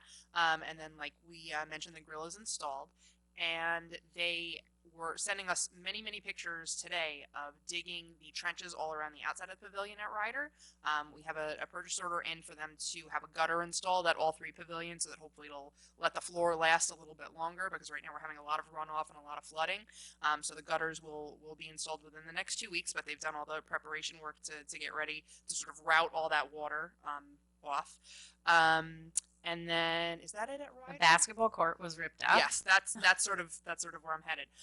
So the basketball court was scheduled to be ripped out and then repaved, and then we also will be repaving around the circumference of the pavilion, and then also that little service road by the restrooms. The gentlemen have ripped out the pavement on the basketball court, and I will sort of let you guys take it from here. So the basketball court is right next to the pavilion, and there's a fence that goes around it and sort of encapsulates it, and it feels like it's part and parcel with the pavilion, so that if somebody were to rent out the pavilion on on the weekends, which is, I believe that that the pavilion is rented out for many weekends. Very, very popular place to rent by residents and non-residents alike. Anybody who wants to play basketball up there conceivably could, but might not feel so comfortable doing so if there was a party up there with somebody who had permitted use of the pavilion. So the parks guys had suggested before we just put the basketball court, which is in the regulation court size, back in there, perhaps we want to think if there's something that might be more conducive to the events that take place at the pavilion. Do you want to take it over? Or you look like you're ready to talk. Yeah. So I just obviously the thought being that a basketball court there that had been built and installed, not sure what year, but there for quite some time. This was an opportunity to maybe to rethink it and relocate it, not do away with it at Ryder. So discussions, we had discussions on it. I personally visited the site and looked at it, and I am certainly open to the idea of relocating the basketball court. I think it would increase. It's kind of hidden. I mean, most people know it's there, but as Supervisor mentioned, when it does get rented on weekends, it kind of restricts people accessing it. So there was other locations in the park. One being, we're putting out there possibly up near the upper parking lot near the pavilion to the debilitated tennis court down below, and doing some repair and appropriate work to resurface internally with our own guys to resurface, refurbish the tennis court and install some hoops down there and turn that into the public basketball court. Right. So what we had originally proposed as a possibility would be to think if in fact we thought that it would be a good idea and we wanted to take the temperature of the board, to rethink what goes up there by the pavilion, to look at if we could temporarily put some surface down on the tennis court that's not in very good shape, right? The one that's not really being used at all right now, where it has the batting cage in the back. Mario had taken a look at it, and he did think that it was a possibility to put the hoops down there, and then we could see how it was used for the course of the summer, so the camps could use it, because the camps do use the basketball courts. So that would be sort of a temporary measure that we would have an ability to evaluate. Is this a better location for the basketball court? Is it going to get more use down there? And then instead of paving, doing a full paving job, we would hold off on doing that until we could sort of evaluate and see. And then the proposal to put up by the pavilion was doing something like bocce, cornhole, horseshoes, and I think there was ladder ball, some other sort of outdoor games that might go along with somebody having a picnic or some kind of a similar kind of event up at the pavilion. Yeah, the idea that kind of it would increase the aesthetic of that area off the back of the pavilion, provide a play area to have yard, games, field games of some sort, and then we were talking about providing some sort of storage unit there where renters could have access to it, and then if they needed, the horseshoes or any of the other equipment for the games. I think aesthetically, it would be a nice improvement to that area. And being that there's a viable alternate location for the basketball court, I think that would be something to certainly consider. I have a couple questions about that. Isn't where you're proposing the basketball court go where the tennis court is having challenges sinking in the wetness? Isn't that why that tennis court's not working? Because the pavement doesn't really stay level and good because the area is very wet? Well, why would that work better as a basketball court? It's not sinking. I mean, it buckling. It's buckled. Yeah, but it's not continuing to buckle. Right, but the deterioration, I think, has been over the course of many years. It's not as if it's an immediate. But the information that we received having talked about this years ago, was repeatedly, was that the minute anything is done there is going to be the minute it's going to start to deteriorate again, because there are springs under there and because they've done so much work trying to re-divert all of the water, and every time they re-divert it, there's more water somewhere else because the whole darn thing is a spring. So I'm not sure I understand why we would remove something to put it someplace where, even if, to your point, it's not going to get destroyed in 2 months, although I'm not sure what your idea is about how to cover it, because unless you, Well, do you want me to tell you? yeah, go ahead. I think it was trim back all of the, all of the cracks, and then fill and seal the cracks with gravel, and then just patch those areas and then paint it. So you're not like eating. And my child is supposed to play basketball on that. I'm not sure I understand how that's. Yeah, I mean, well, I don't know. Mario said that he could make it level, that it wasn't going to be You're compromised. talking about gravel and being That'd be fully into resurfaced. It'd into be an asphalt Yeah, you put it basketball court in a holes, you know. to fill the holes. to fill the holes, and then to seal it. Correct. Okay, and so I think I have a couple of concerns.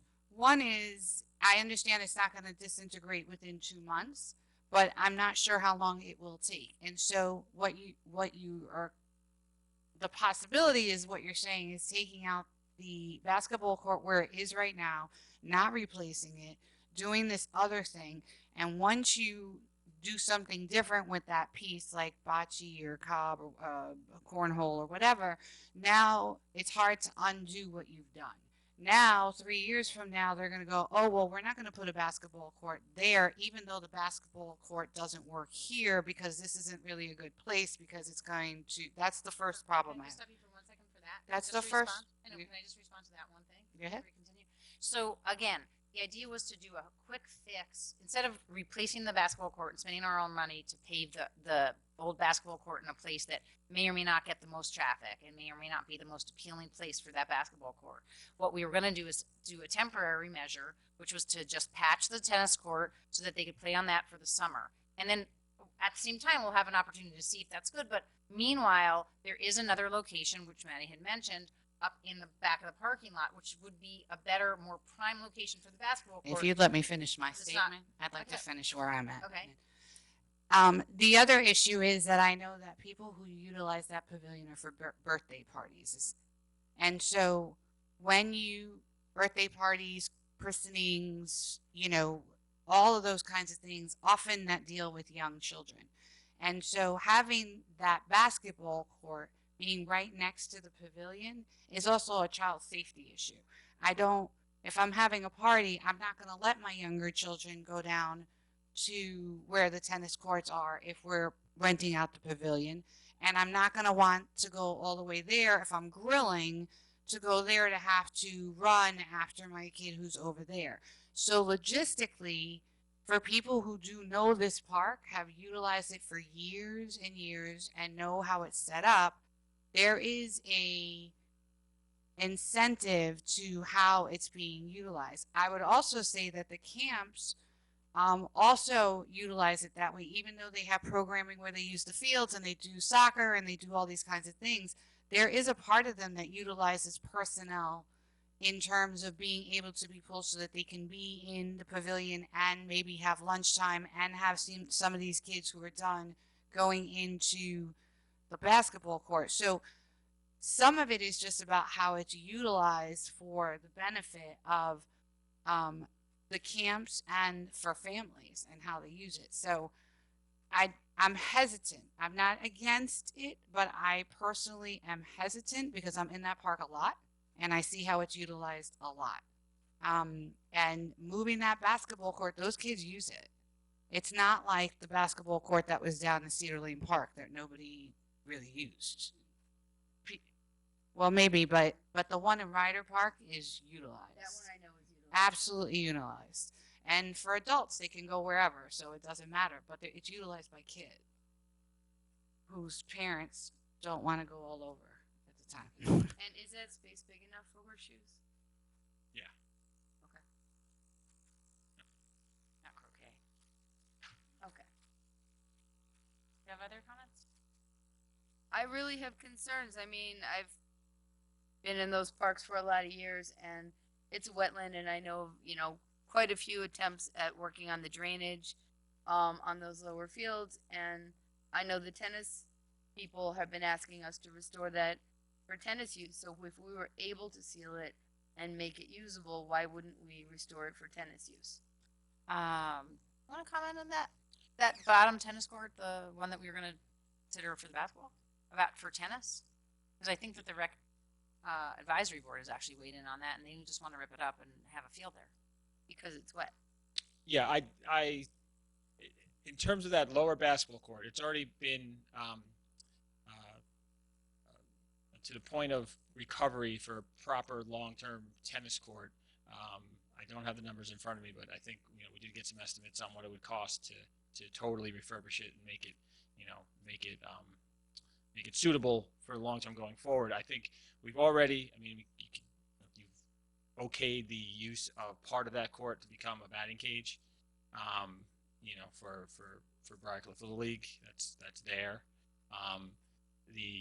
I think reimagining that section of the park, I think focus should be put on refurbishment of the two, if you want to say upper courts, the existing courts, which are in need of repair, and maybe re-envisioning that lower court. And I think the idea of bringing it back to be a full tennis court, we have had discussions on this, and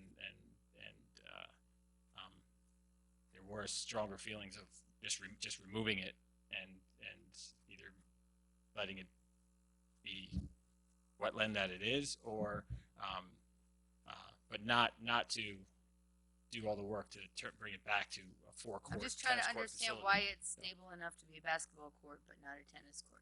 Well, I think we're saying with this basketball court, it's stable enough to we can get an engineer in to make some final assessments and make some judgments there. But the decision to not put a tennis court there wasn't that it's not stable per se, but the amount it would take and what we're proposing here is a more modest fix and resurfacing in-house to allow for recreation. I have to disagree a little bit because I've been in those park and recs, and that was a big portion of the decision by the Recs and Advisory Board about not replacing it. Was not about the cost. It was about the understanding that there is a lot of water there, and that anything put there that's solid is going to disintegrate over time. Now, it might be 5 years, it could be 2 years, it could be 10 years, but it's a cost that's going to happen.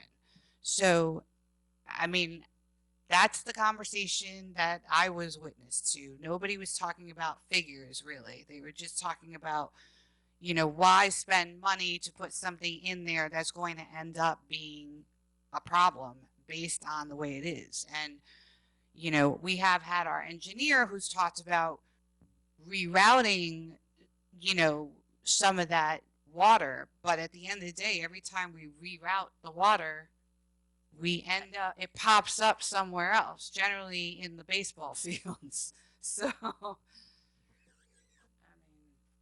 if I may, I think just sort of this conversation was born out of the fact that we saw it without the fence.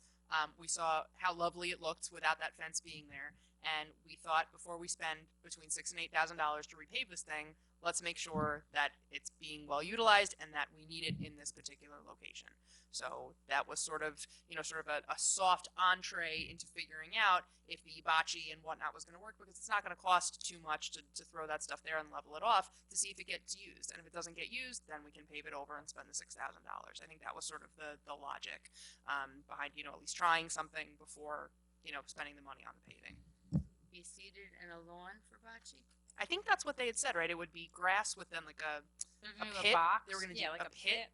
Is how they described it. Yeah, one pit, and then the rest would be more of a lawn with the different So topsoil games seeding and leveling and all that. And I And guess that's not it's already irreversible. level. So if we Huh? did it, and then if after 6 months everybody said this is really for the birds, then nothing's stopping you from bringing the annual bidder back in But it and would just still be paving it. fenced. It would be fenced around the outer The edge, but outside. there would be no fence between where folks sit in the pavilion and that space. So basically, one side of the four sides would be removed permanently.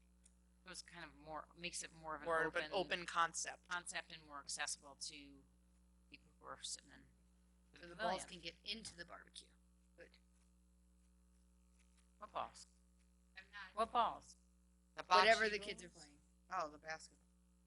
The basketballs? Yeah, I No, mean, I there, don't there's still some know. distance between the closest picnic bench and Okay. and the I just the play remember space, my but- kids playing basketball while we were barbecuing. Well, I mean, Very if happy we there had was a fence. basketball, then we would have the fence back. That was the whole. Yeah. Okay, but a bocce ball or any kind of kids playing any kind of sports right next to. Right, so I mean, Just asking. the bocce, right, the pavilion is here, and then there's the grill is here, and then the basketball court was here. And I think they were talking about like putting bocce over here. How many people play bocce? I'm seriously asking. Does anybody know? I don't know, a lot of people. We have a league. Well, There's a league.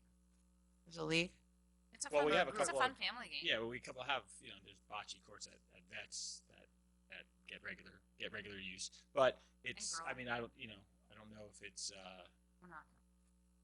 it's had a resurgence for I mean, I'm younger just players trying to too, figure but- out but whether I'm just saying that's something that's the best use for taking out the basketball court that's well utilized. We're not taking out the basketball court. Moving for it. that.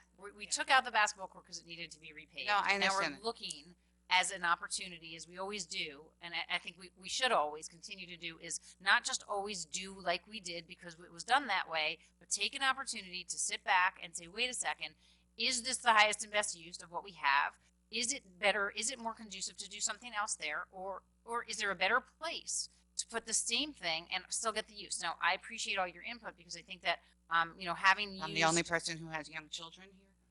but you're not the only that person who's utilizes ever it. had young children. I know, but Ms. Jeffrey. utilize I'm it not sorry right to now. say. You're not the only person who's ever it. had children or who's ever had a party or not- anything else I'm like not that. the only person who I know. ever had children. Yeah, I know it's hard to believe, but This is the know, first it's I'm hearing. shocking. I'm just kind of trying to brainstorm with what you're exactly, telling and me. that's what we were asking because we're just saying before we spend the money to replace the basketball court in the exact same place, just because it was there.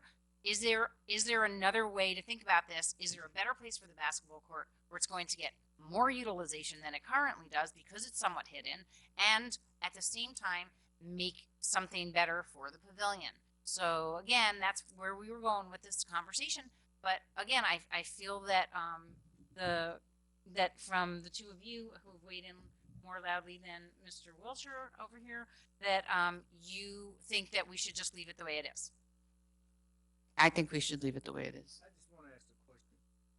Did we have the engineer look at putting drainage?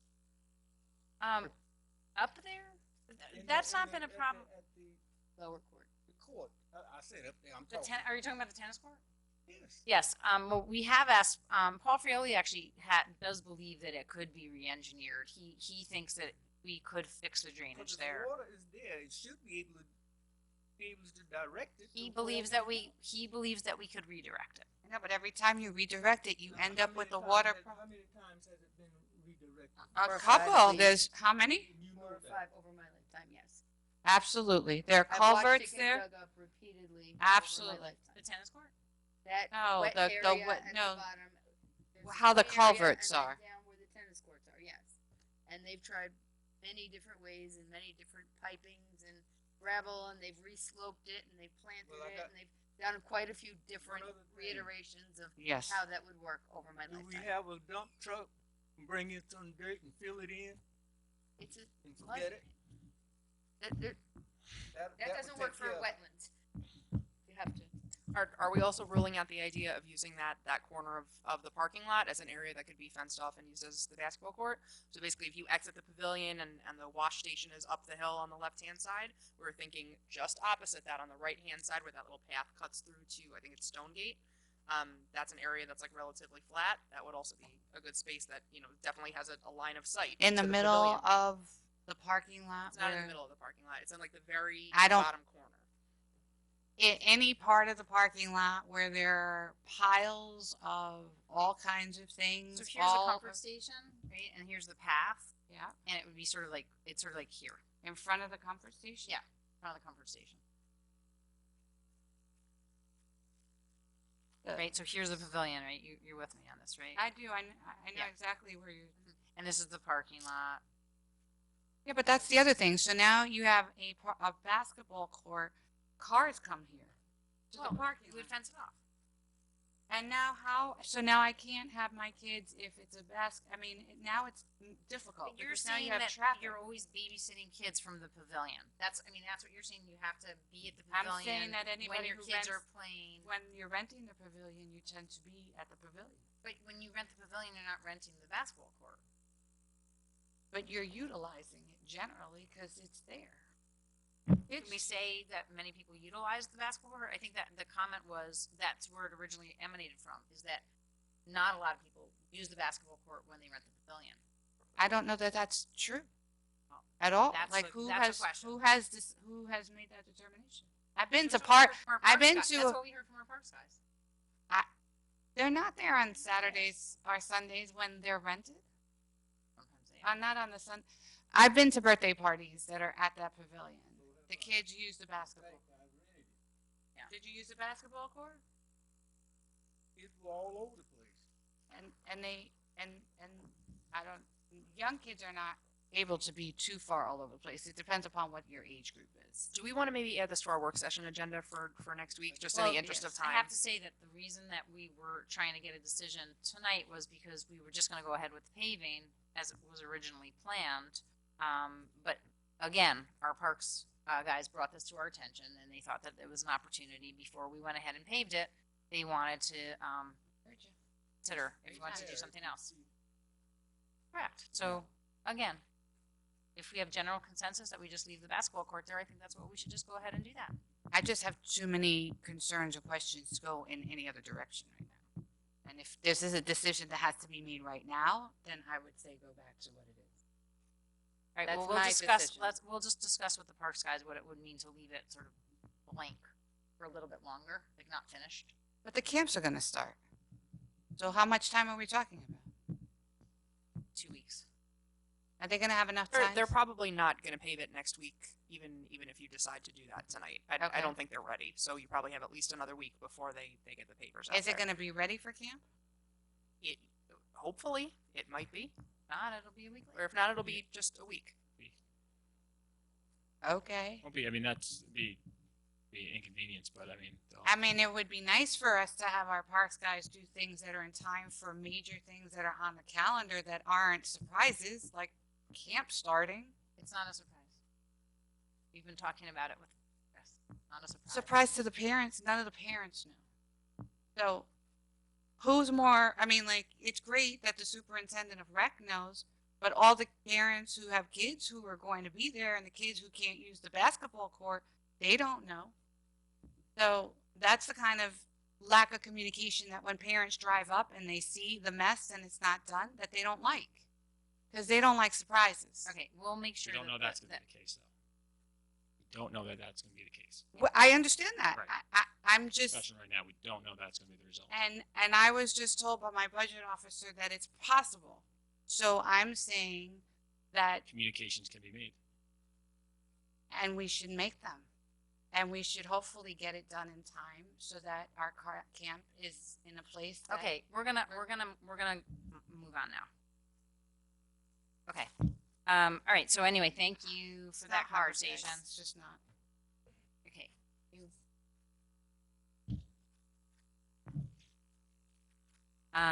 Okay, where are we up to? Chris is Thank going to you, read a Chris. memo, I think. Okay, Chris, we still got Chris. More fun. Thank you. So I'm just going to read a memo that was forwarded to the supervisor today in regards to the 2017 Summer Concert Series.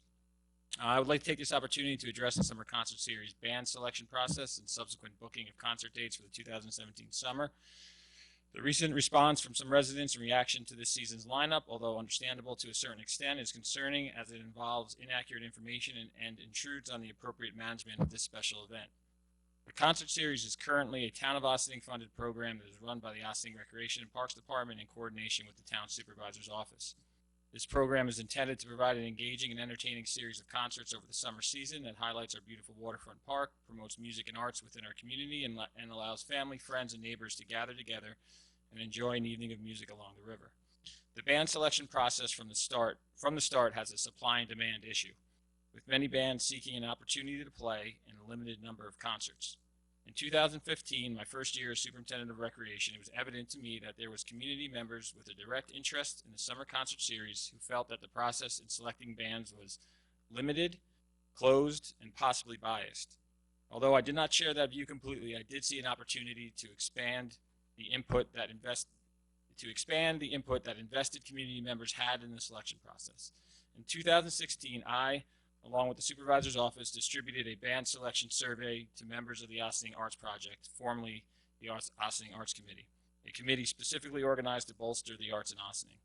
The intent was to have them share their thoughts, preferences, and musical recommendations on a variety of bands that we were interested in or had contacted us, meaning the Recreation and Parks Department or the Town Supervisor's Office, and expressed interest in being part of the concert series.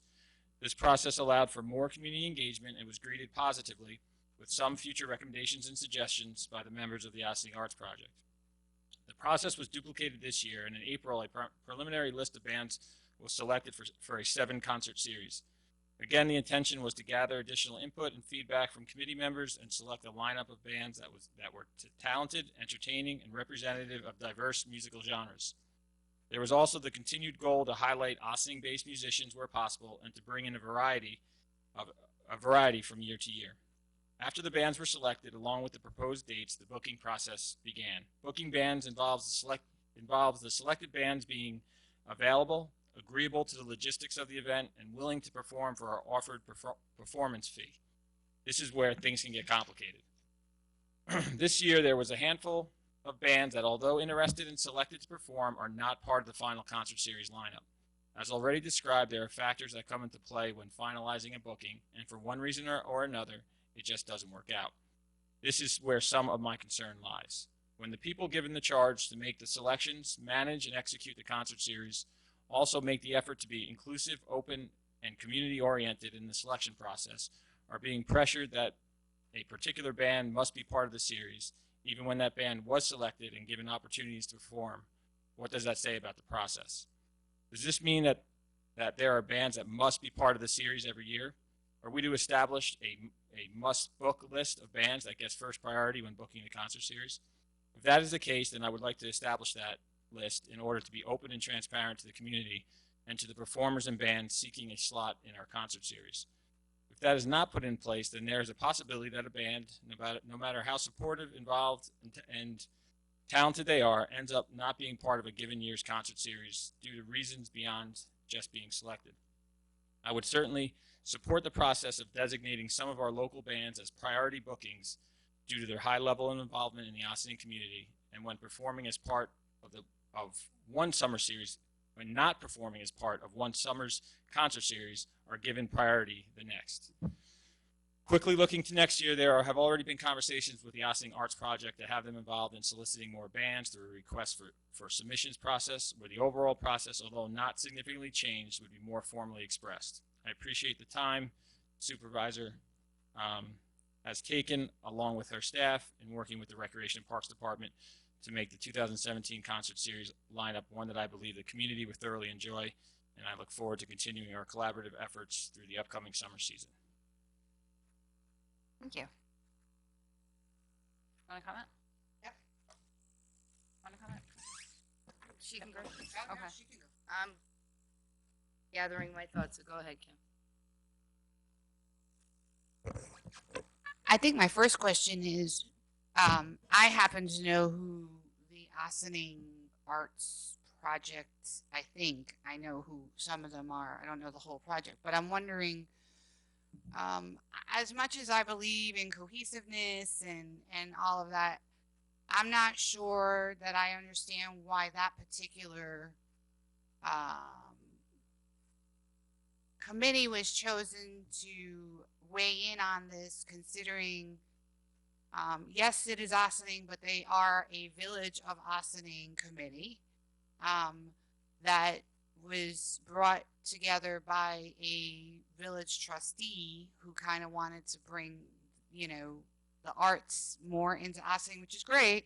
But I'm not sure I understand why that's the committee that's weighing in on their thoughts about what kind of band should be, because as much as I actually appreciate that committee in its many forms, I happen to know that it's made up of all types of artists. So people who act, people who produce, people who, you know, so it isn't necessarily a group of musicians or people who know what it's like to book bands, or, and I'm not saying it has to be only, I'm sorry.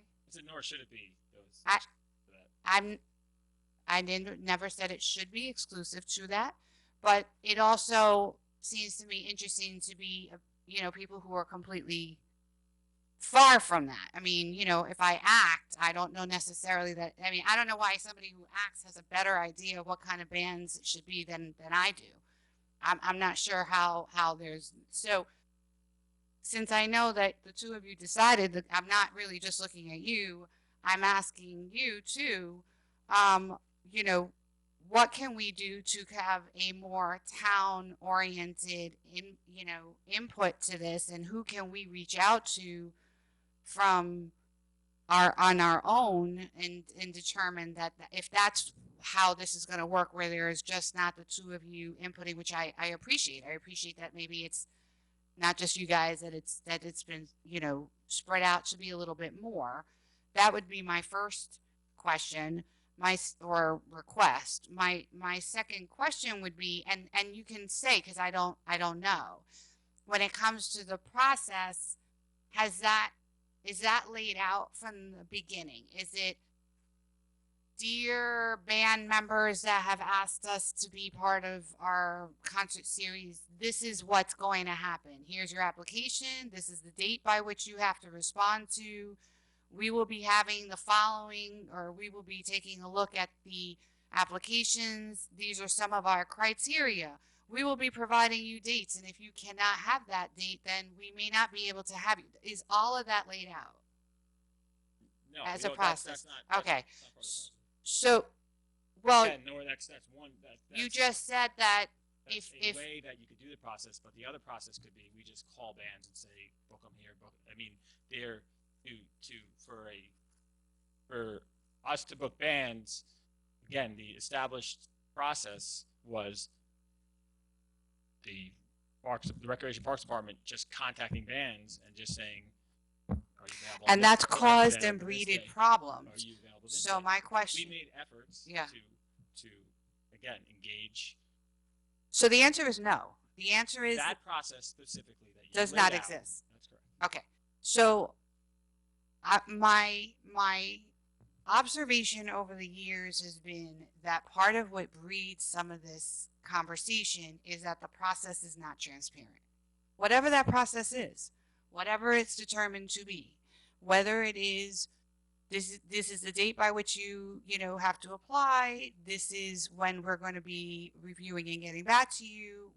If you are, nothing is promised to anyone. If you are chosen, then we will be providing dates. If you cannot perform on those dates, you might get prior. I mean, I think part of the way to get through past this is to have a clear process, because otherwise then it becomes, why this, why not that, why was it this one, why wasn't it that one? And if there's, I did speak to the town supervisor. She did tell me that some of the parts were having, and you might have even said the first band's going to be Soledad and Sundad and Soul Project. So you're going to have two bands at the same time. So I did hear that some of the idea was to have more than one band in a night so that we could have more bands. And so if that's different. So if we're going to be doing that, then I think we just have to be clear to bands that, by the way, this is something that we're going to be doing. But when they've never seen it before and they've been part of a conversation and it's new and it's not explained, it's kind of like, this is what we're doing and take it or leave it. I think that's where you end up running into some of the problems. So my suggestion is that we think about more about who is part of the process of decision making, and that we make the process much more transparent and clear. And that's what I've got to say. So just to respond to how do we come upon using what was originally the Ossining Arts Committee and now is Ossining Arts Project. So last year when I first started as town supervisor, and Mr. Soy approached me and said, okay, so who are we booking for this concert series? And I said, I don't know. I'm not an expert in booking concert series.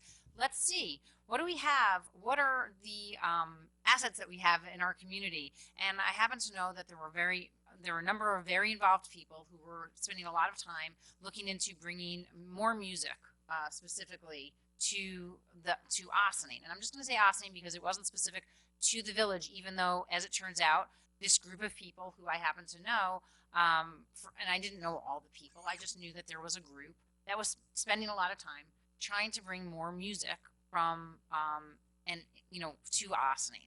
And the more I got to know, it sounded to me like there were a lot of people very interested in bringing more music here to the community. So I spoke with Chris and said, how about we get some feedback from this already existing organization that's mission is to actually bring not only music, but bring more of the arts, the cultural arts, to our community and make this more of a hotspot for people to come to from the outside, as well as for the people who are within our community to have other opportunities to enjoy music.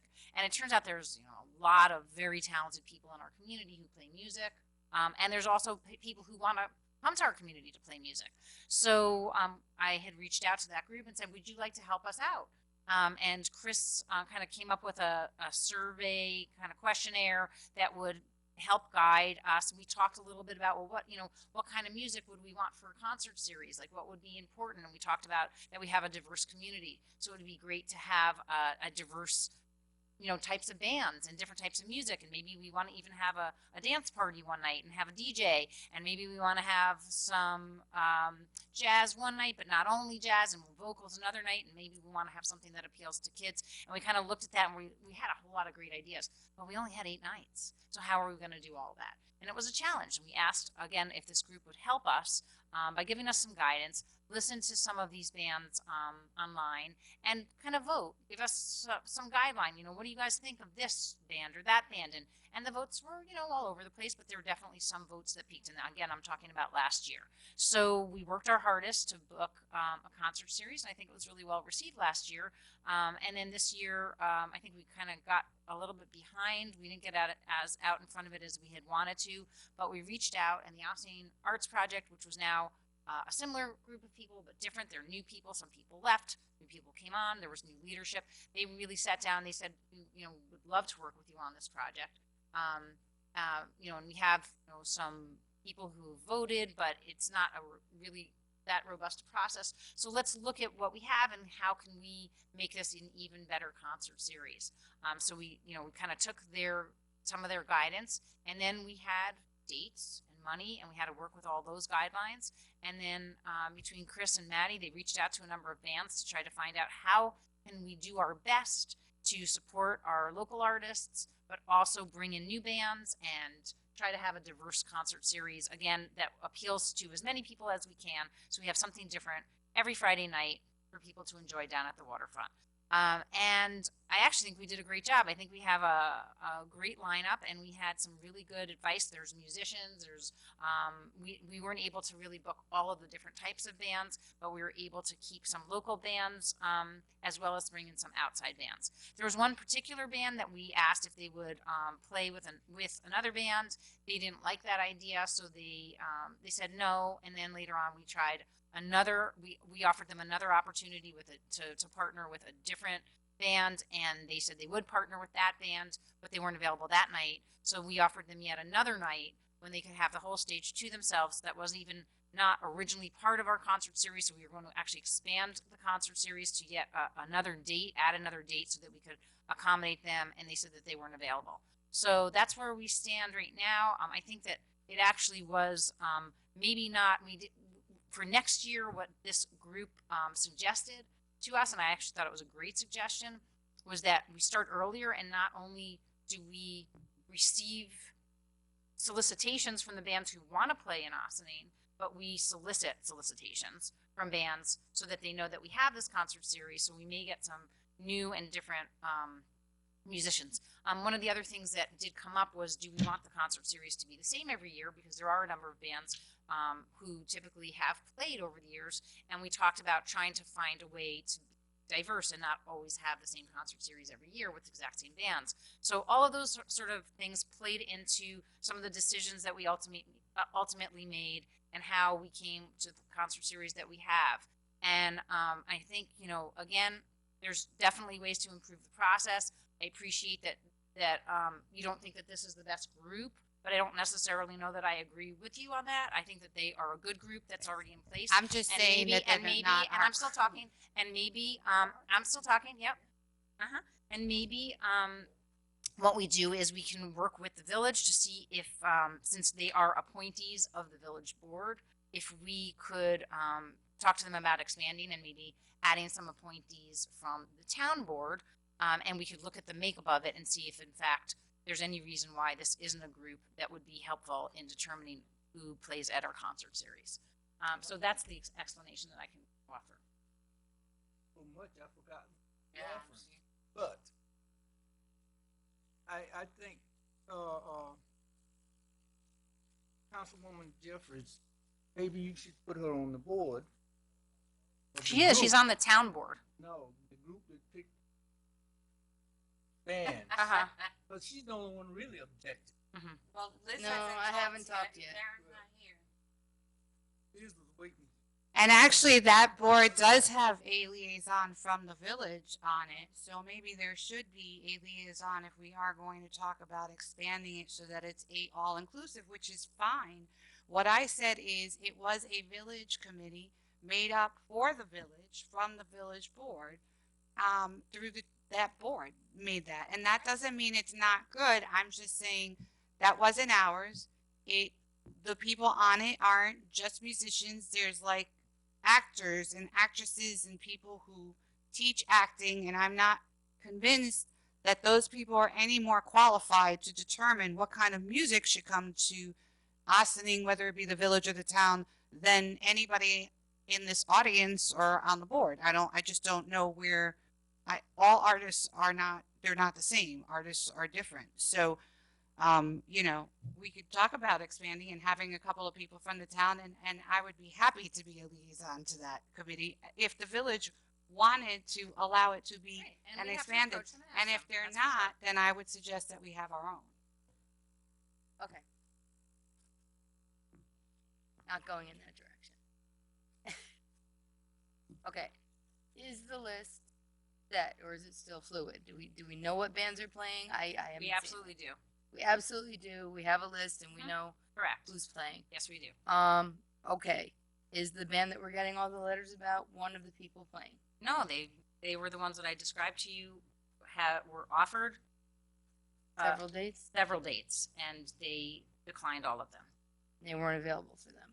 They were available for the first date, and they didn't want it because of the conditions. And the second date, they were not available. And the third date, they said they would not make themselves available. The first date, they were told nobody gave them a heads up that there was going to be this change prior, right? So they were contacted, and I guess probably, I'm assuming, although Chris could tell us, whether they were told, we're going to try and open this up, so we want more bands, so we're asking you to open for another band. I mean, I spoke to them. Okay, and I had a follow-up conversation with them when they said that they didn't want to open for another band. and that they I didn't said know to who the them- band was. And I said to them that we're trying to find a way to make everybody happy and have a dynamic concert series, which would include Are there other having bands? that we had we had a number of set dates. We only have a certain number of concerts, and as I mentioned to them when I spoke to them that it's a slippery slope because we get other solicitations from people who also believe that they deserve a spot in the concert series. They're not the only ones.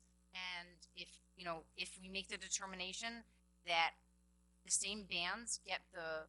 We're talking about what you spoke to them about. Like you're going, okay, this is a conversation you had with them? Okay. I'm just making sure. This is already done, right? Absolutely. And now we don't spend a half an hour. Oh, I'm not done yet. It could be longer. But maybe you haven't seen all the emails that we received today. I've seen them. Okay, great. Okay, great. So I'm offering an explanation as to what Okay. what transpired. Okay, I'm listening. Are you done? I wasn't, but I've been interrupted so many times, so I'm just. We let you talk for like 7 minutes the last time. Don't say you keep getting interrupted. You've had long soliloquies. I really think we should stop. Good. Okay, so they were offered to open. They were unavailable the next dates.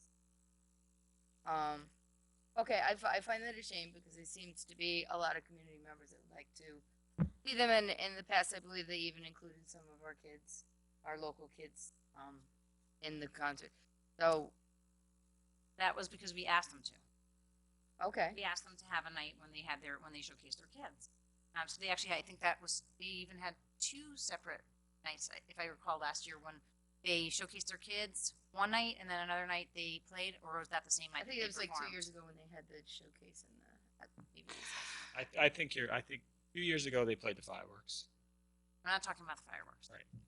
But last year. But when they had all the last kids year, play. they also had their kids play. Correct. Right. I don't remember. I don't know if they had It was another- like a another dance night. party that night, wasn't that? Wasn't that like a dance party? I think it was 2 different dates. Last year they performed one date, and then another date they had their kids, their students perform another night. Wasn't that when Johnny was DJing the dance party or something? So it wasn't, yeah. So it was like it was like a big party. Like that was like, and the Old Mill Singers, right? So it was like a big and the thing party. So Right. Yeah, the Old Mill Singers is another thing. Did they not make the list? I heard We rumors offered of- them to have a spot of an hour to open up for another concert. Which- And they said no. Okay, they usually have a big show. The reason I think there is a discussion about, yes, there are local bands and performers a few things. Either A, are to one band, which we're talking about originally, is the volunteers of all places, of all things, of all times, of all asked. And I think that does make a difference and has a large following, which makes a difference to the businesses that are selling food down there, because that's who their favorite band is. Whoever's going to bring the most amount of people to eat, that's who their favorite band is. And so one of these is actually that group. For the Old Mill Singers, I think, I don't know the difference between them. All I would only say is that they don't have to bring equipment in and break it down. So that I don't think 30 people, and they have equipment and a band. Oh, they do. They hire. So- They hire people. But the thing with the Old Mill Singers for me is, they perform at different venues through the year, but there's a ticket price, and this is an opportunity for their extended families to come without buying a ticket to see them with the sunset behind them. So it's a group of 50 Ossining, or at least Ossining area, or at least half Ossining residents whose families do like to come see them. And it's a popular night because there are so many of them.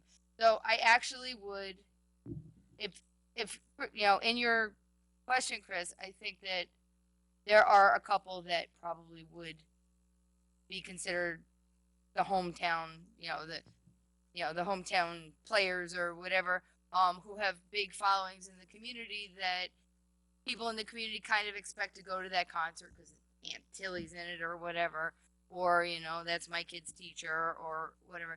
And I think there are some that are just so community based that we should include them. So who Yeah, but- else? Let's just make the list of who those community based bands are right now. Well, right now all I can think of is it's the Old Mill Singers and the Risco Band. What about KJ Denner? KJ's amazing. There's a lot of people who like insist that KJ should play every year. I actually She's agree with playing, that. right? Okay, I wait, agree wait a with second. that. Is she So playing? that's, Okay, I'm so just saying that's that's 3 three nights out of 8. That's 3 nights out of 8, or 7 or 8. Well, actually, you said that at some point 2 of those bands said that they would play together. It was the second. That was right, but that was an unusual circumstance. But yes, again, that's true. But all I'm saying is that we started out with a concert series that was 7 or 8 big before we started trying to figure out these alternative ways to squeeze everybody in. And we looked for a way to do both. So now you've learned. So we were looking for a way to solve this issue, which is the issue is we love to have our community bands, but we also want to bring in some new bands and have other community bands, other bands who are talented. I mean, I don't know if any of you attended the jazz series last week, but I believe all of those bands have either directly have somebody from our community or not. They're extremely talented. And there are many bands like that within Ossining. So why don't that those if, bands in have fact, to play too? That if in fact Why wouldn't we you? only had this limited number of concerts, we would either have the same groups every year. If we said, okay, well, this person has to have a concert and this person has We're to have their trying own to move concert. on and see how we can figure it out going You forward. haven't. All you've done is put us start us We're back trying where to we figure were. it out. To start us Are back the right where are we the new bands, the ones that haven't been here, can they reach you back to back on those bands and give more priority to the homegrown bands? Is that a possibility? Okay, so it depends. It depends. So certain bands are more high profile and certain bands don't have as high profile because they can command a higher price from this place or that place. Certain bands have dates, then they're already booked. And some bands are, again, and then now that you have all the, like, okay, we're going to try to focus on our community. Now we have the other piece, which is let's also try to find music that appeals to a lot of different people. So maybe some of those, all of our homegrown bands, if we only had homegrown bands, then we'd only have one type of music, possibly. That's not true. But we no possibly. Let's not say things that aren't true. The All Mill Singers, the KJ Denner, Sun Dad is homegrown. Yeah. Sun Dad is homegrown. The Risco Band is. None of those 4 are the same. So right there, when you start saying things like, if we do the home-based, just that alone, if we do the homegrown, then we'll have the same music. No, you won't. Because right there, there'd be definitely types of music that would be absolutely, and we not should part have reggae, and we should have Spanish, and we should have I don't know, classical maybe, and we should. I get that.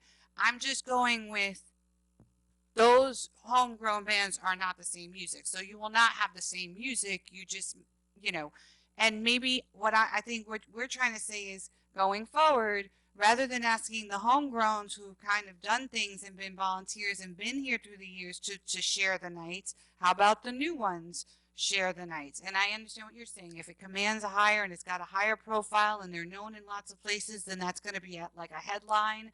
That's a different kind of caliber. But whatever the process is, I just think it needs to be clear.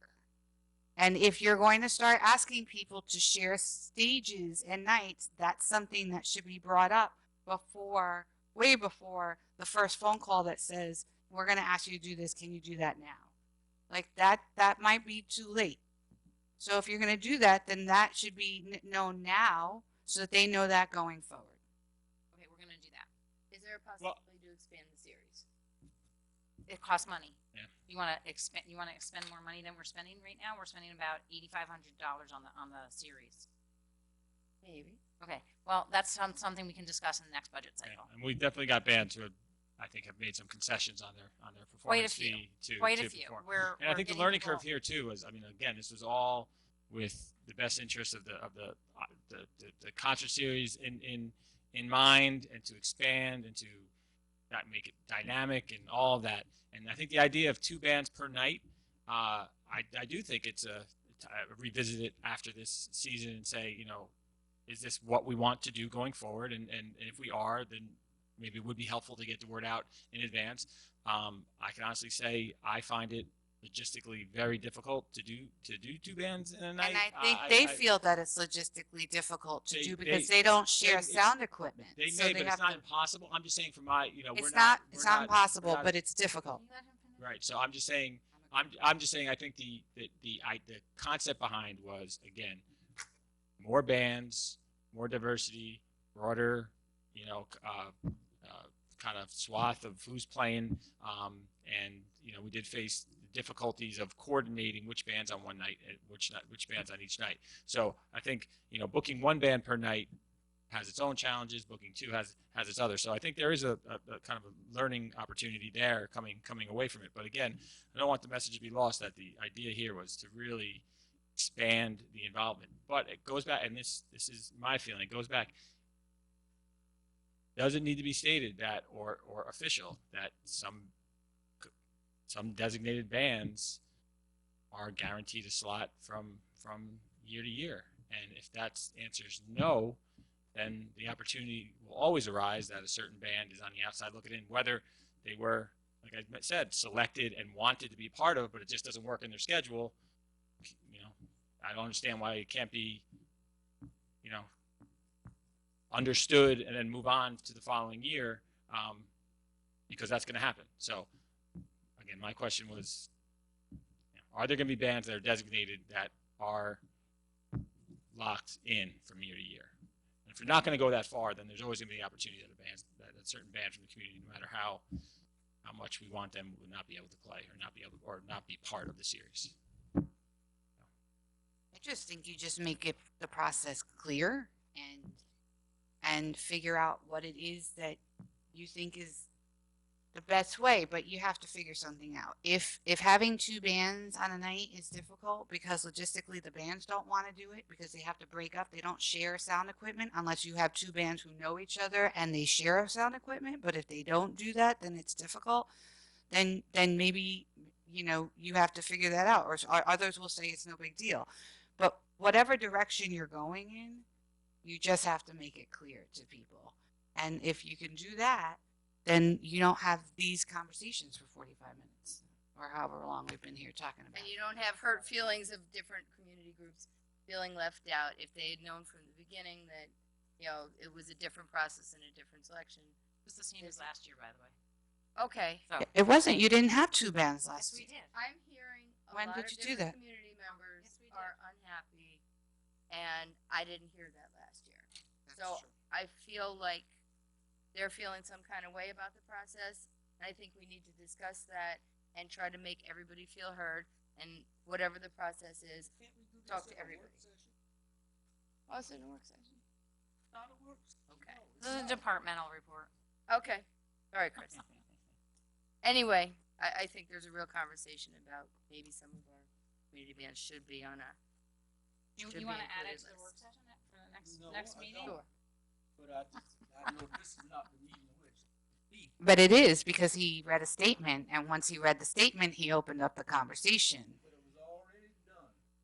The state, But once you read a statement, you opened up a conversation. okay, fine. And he asked a question. That's his fatal flaw. And Committee for picking the bands. Okay. Move on. All right, done. Okay. Chris. we appreciate Thank you, you Chris. so much for your even though time. I really appreciate it, and I appreciate all the hard work that you put into putting what I think is going to be a fantastic concert series together. I am disappointed that the Riscos are not going to be playing this year, and we did work to try to get them to be part of our series. They were actually one of the first bands that we reached out to, and I'm disappointed that we were not able to make that work. And I'm certainly hopeful that we can continue to have good relationship with them in the future. We absolutely support their business. We believe that they're a very strong part of our community, and we're very grateful for all the time that they give to our community at so many events, and including many of ours. So I just want to say that for the record that, in fact, we just mentioned about the summer solstice in our announcements. We always support and advertise their events, and we will continue to do so. And we hope that we can work together with them. And if something should change and they are available to play one of the nights, which they mentioned that they couldn't play, we'll also try to work that out with them. and maybe they should be a priority next year. And next year, if we decide that moving forward we want to put certain bands down as must books every year, then we will just start with them and we'll work all the series around them, and we'll give them the number, 3 of the 5 or 3 of the 8 concerts, whatever, if that's what the board decides. In any case, I just, again, thank you for all your time. And with the programs, we appreciate all the hard work and look forward to a great camp season. So thank you. Thank you. Thank you. Hi, Chris. All right. We'll move on to public comments on agenda items. Not seeing any, we'll go into our board resolutions. Resolved, the town board of the town of Ossining hereby approves the May 23rd, 2017 minutes of the regular meeting as presented. Do we have a motion? So moved. All those in favor? Aye. Opposed? Resolved, the town board of the town of Ossining hereby approves the June 6, 2017 minutes of the special meeting as presented. Do I have a motion? So moved. Second. All those in favor? Aye. Opposed? Resolved, the town board of the town of Ossining hereby approves the voucher detail report dated June 13th, 2017 in the amount of $493,075.76. Do we have a motion? Second. So sometimes happens when we have a fifth Tuesday. The check run for tonight encompasses 3 weeks worth of bills, as well as the June 2017 IMA payment to the Village of Ossining and our retiree Medicare Part B reimbursement, which only happens twice per year, making this a very large voucher detail. Question? Oh, okay. Great. Any questions? All those in favor? Aye. Opposed? Abstention. Whereas a project for road reconstruction to ease traffic transiting east-west through the Route 9A North State Road intersection, PIN 8MA 196.30A, is eligible for funding under Title 23 U.S. Code as amended and New York State's multimodal program administered by the New York State Department of Transportation. And whereas the town of Ossining desires to advance the project by making a commitment of advance funding of the non-local share and funding of the full local share of the cost of the project. And now therefore be it resolved that the town board of the town of Ossining hereby approves the above subject project, and be it further resolved that the sum of $80,000 is hereby appropriated from general fund balance and shall be made available to cover the cost of participation in the above phase of the project. And be it further resolved that in the event the full non-federal share costs of the project exceeds the amount appropriated above, the town of Ossining shall convene as soon as possible to appropriate said excess amount immediately upon notification by the town supervisor thereof. And be it further resolved that the supervisor of the town of Ossining be and is hereby authorized to execute all necessary agreements, certifications, or reimbursement requests for the multimodal program funding on behalf of the town of Ossining with the New York State DOT in connection with the advancement or approval of the project, and providing for the administration of the project and the municipality's first instance of funding of project costs and permanent funding of the local share of the federal aid and all project costs that are not so eligible. And be it further resolved that a certified copy of this resolution be filed with the Commissioner of Transportation of the State of New York by attaching it to any required and or appropriate agreements executed in connection with the project between the town of Ossining and the State of New York. And be it further resolved that this resolution shall take effect immediately. So so do you have a motion? So moved. Second. A little over a month ago, we were joined by Briarcliff Village Manager Phil Zagarelli as well as Mayor Sullivan to discuss some much needed road widening work at the intersection of 9A and North State Road to make it safer and more efficient. Briarcliff is the lead agency on this project.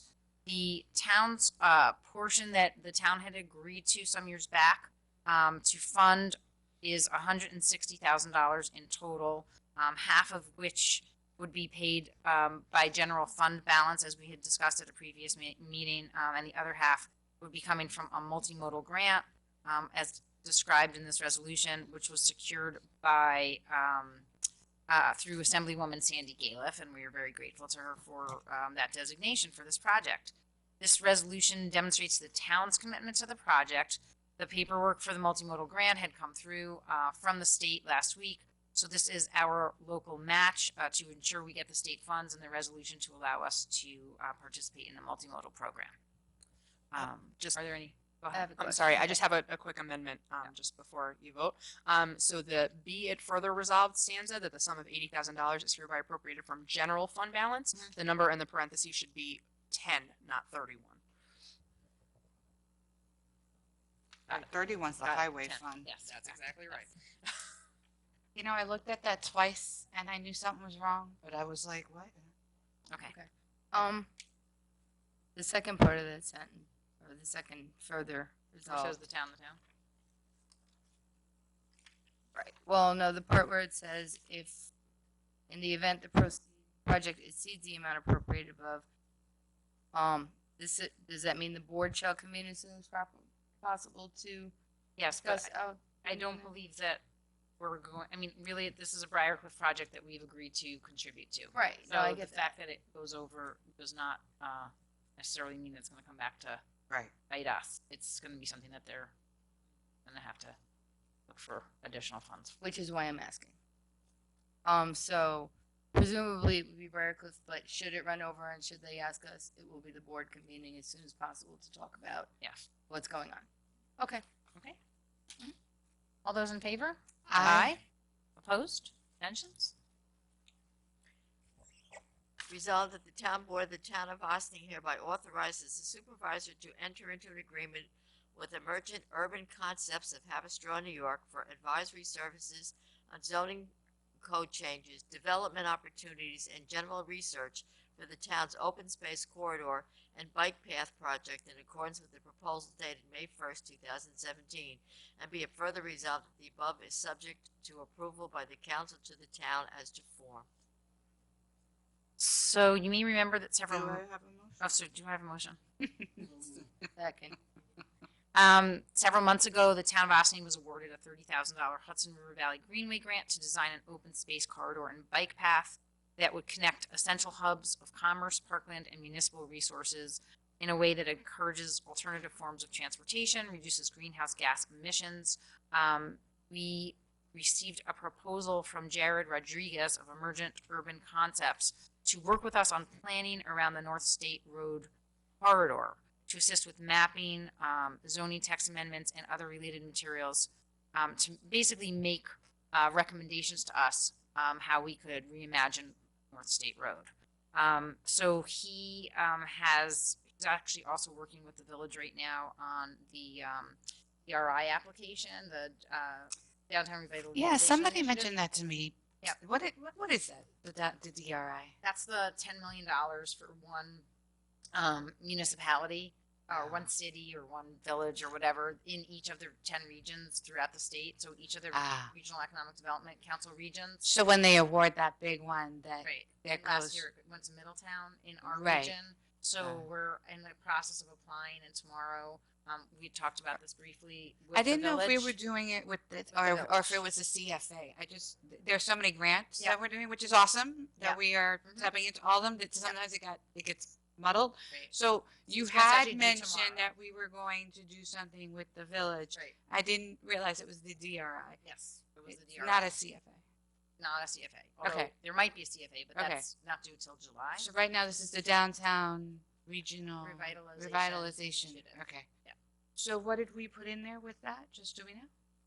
What did Well, we I put mean, in what did- for What are we that? proposing? Yeah. For the DRI? Yeah. Just over Um, so that people know. Yeah, so so Quickly. that's actually due tomorrow, and I can't be quick about it because it's long. But they're basically looking to see if we can secure, if the village could essentially secure $10 million, but village and town together, looking to see if we can bolster their ability to have a chance to get money for the downtown to revitalize Got the it. downtown. And that's pretty much it. That's awesome. So they're putting in that application tomorrow with many stakeholders writing letters of support, including us. And so this Okay, particular which, resolution, Emailed you that. I'm sorry. Yeah. Okay, so would that or could that conceivably include parking garages? We're looking at the main Yes, street, Spring absolutely. Street, Yes. parking needs, Yep. and all that in the downtown Absolutely. district, shopping district. And Okay. this resolution is for the people who are going to take a look at some of the things, including our $30,000 grant, but also how to maybe look at our North State Right. Road, and they're already helping the village with some things. Right, that's separate Got from it. this, Got but I it. just mentioned that Yep. because he's working with the village, so he has a good sense of what's going on in the Mhm. village as well as the town. Mhm. And he's also done some work with Havistraw.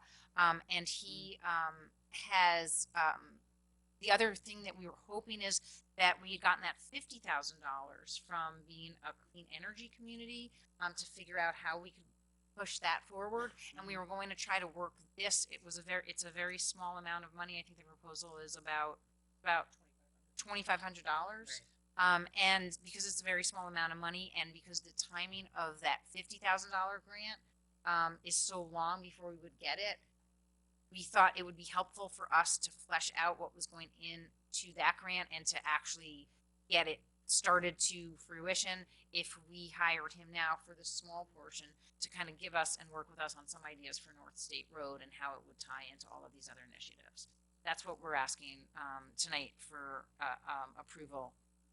For 2,500. Yeah, exactly. Okay, so any other questions? All those in favor? Aye. Opposed? Abstentions? Wonderful. It is hereby agreed this 13th day of June 2017 by the Village of Ossining, a municipal corporation of the state of New York, having its principal office in the municipal building 16 Croton Avenue, Ossining, New York, and the town of Ossining, a municipal corporation of the state of New York, also having its principal office in the municipal building 16 Croton Avenue, Ossining, New York, that the following shall be enacted effective immediately. Whereas the village and the town entered into an agreement on the first day of January 2002 for the village to supply the unincorporated area of the town with water, and whereas the term of the January 2002 agreement was for a period of 15 years, commencing on January 1st, 2002, and whereas the village and town want to extend the term of the January 2002 agreement until June 30th, 2018, under the same terms and conditions set forth in the January 2002 agreement. Now therefore it is mutually agreed by the parties hereto that the terms of the January 2002 agreement is extended until June 30th, 2018, and is further agreed that the terms and conditions of the January 2002 agreement will in all other respects remain in full force and effect through the agreed upon expiration date of June 30th, 2018. Do we have a motion? So moved. Second. Okay, so as you know, we had spent quite some time last year working very diligently to see if we could come up with a different agreement for our water IMA. But because there were a number of other stakeholders involved and we weren't able to get all of the other stakeholders on board, we were not able to change the rate that the unincorporated town pays for water. So it doesn't mean that it's never going to happen. It just means that it hasn't happened yet. And part of that was tied to how we assess the water properties that are owned by the village, but are in the town. So because we have no IMA currently in place because this one has actually lapsed. And because we have some grants that we're applying for, as well as the fact that we want to make sure that our water IMA is in place, we would like to extend what's currently in place until the end of June next year. All those in favor? Aye. Aye. Opposed? Abstentions? Thank you. Resolved that the town board of the town of Ossining hereby accepts with regret the resignation of part-time intermediate clerk Amy Montague effective June 12th, 2017. Do we have a motion? Second. All those in favor? Aye. Opposed? Resolved the town board of the town of Ossining hereby accepts with regret the resignation of part-time park attendant Eugene L. Abreu Jr. effective June 30th, 2017. Do we have a motion? So moved. Eugene Abreu Jr., who we all know as Larry, is retiring from the Village of Ossining next month after many years of dedicated service, most recently as their parks foreman. What you may not know is that Larry has also worked part-time for the town of Ossining for 23 years, serving as our park attendant at Ryder Park. Larry has been a pleasure to work with, and I would say he would be missed, but I suspect he will be coming back to work for the town on a part-time basis later on this year. So, any questions? All those in favor? Aye. Opposed? Abstention. Thank you. Whereas the town board has been advised by the building inspector that the property located 18 Minkle Road and shown on the tax map as section 81.17, block 1, lot 48, appears to be abandoned and has been determined to have created a serious fire and health hazard to neighbors and to drivers due to the overgrowth of weeds and grass that are spreading into the street. And whereas the building inspector has on multiple occasions contacted the mortgage servicer and has received no satisfactory response, and whereas there continues to exist on the property a hazardous condition that is only increasing and becoming more dangerous with time, and now therefore be it resolved, the town board authorizes the building inspector to send a notice to the property owner in accordance with town code 60-2 to clean and remove the weeds and grass on the property that are spreading into the street and causing a hazard to drivers within 15 days of the mailing of the notice, and a copy of this resolution shall be included with the notice. And be it further resolved, in the event of the property owners does not cure the hazardous conditions within 15 days of the mailing of the notice by the building inspector, the town highway department and or an independent contractor as determined to be appropriate and necessary by the building inspector is hereby authorized to clean and remove the hazardous condition in accordance with town code 60-3, and be it further resolved, the reasonable cost of doing the work necessary to remove the hazardous condition on the property shall be charged to the property, which cost shall be assessed and shall constitute a lien and a charge on the property in accordance with town code 60-3. Do I have a motion?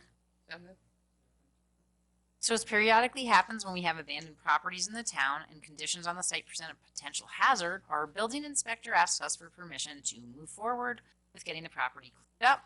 If the mortgage company remains unresponsive, we will get price quotes for the cleanup and charge it back the tax bill for the property. Thank you to John Hamilton and the concerned residents in the neighborhood for bringing this to the board's attention. All those in favor? Aye. Opposed? Abstention. That completes your resolutions. We have no correspondence to be received and filed. We do have monthly reports. Resolved, the town board of the town of Boston hereby accepts the following monthly reports for the month of May of 2017. Town Building Department, Town Clerk's Office, GE Helicopter Report, Town Supervisor's Office, and the Dale Cemetery. Thank you. Do I have a motion for monthly reports? Second. All those in favor? Aye. Opposed? Abstentions?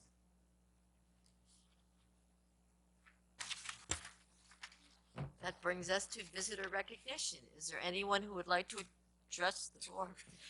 We did have somebody come back, but he left. Not seeing anyone. May I have a motion for adjourn to an executive session for advice of counsel for personnel?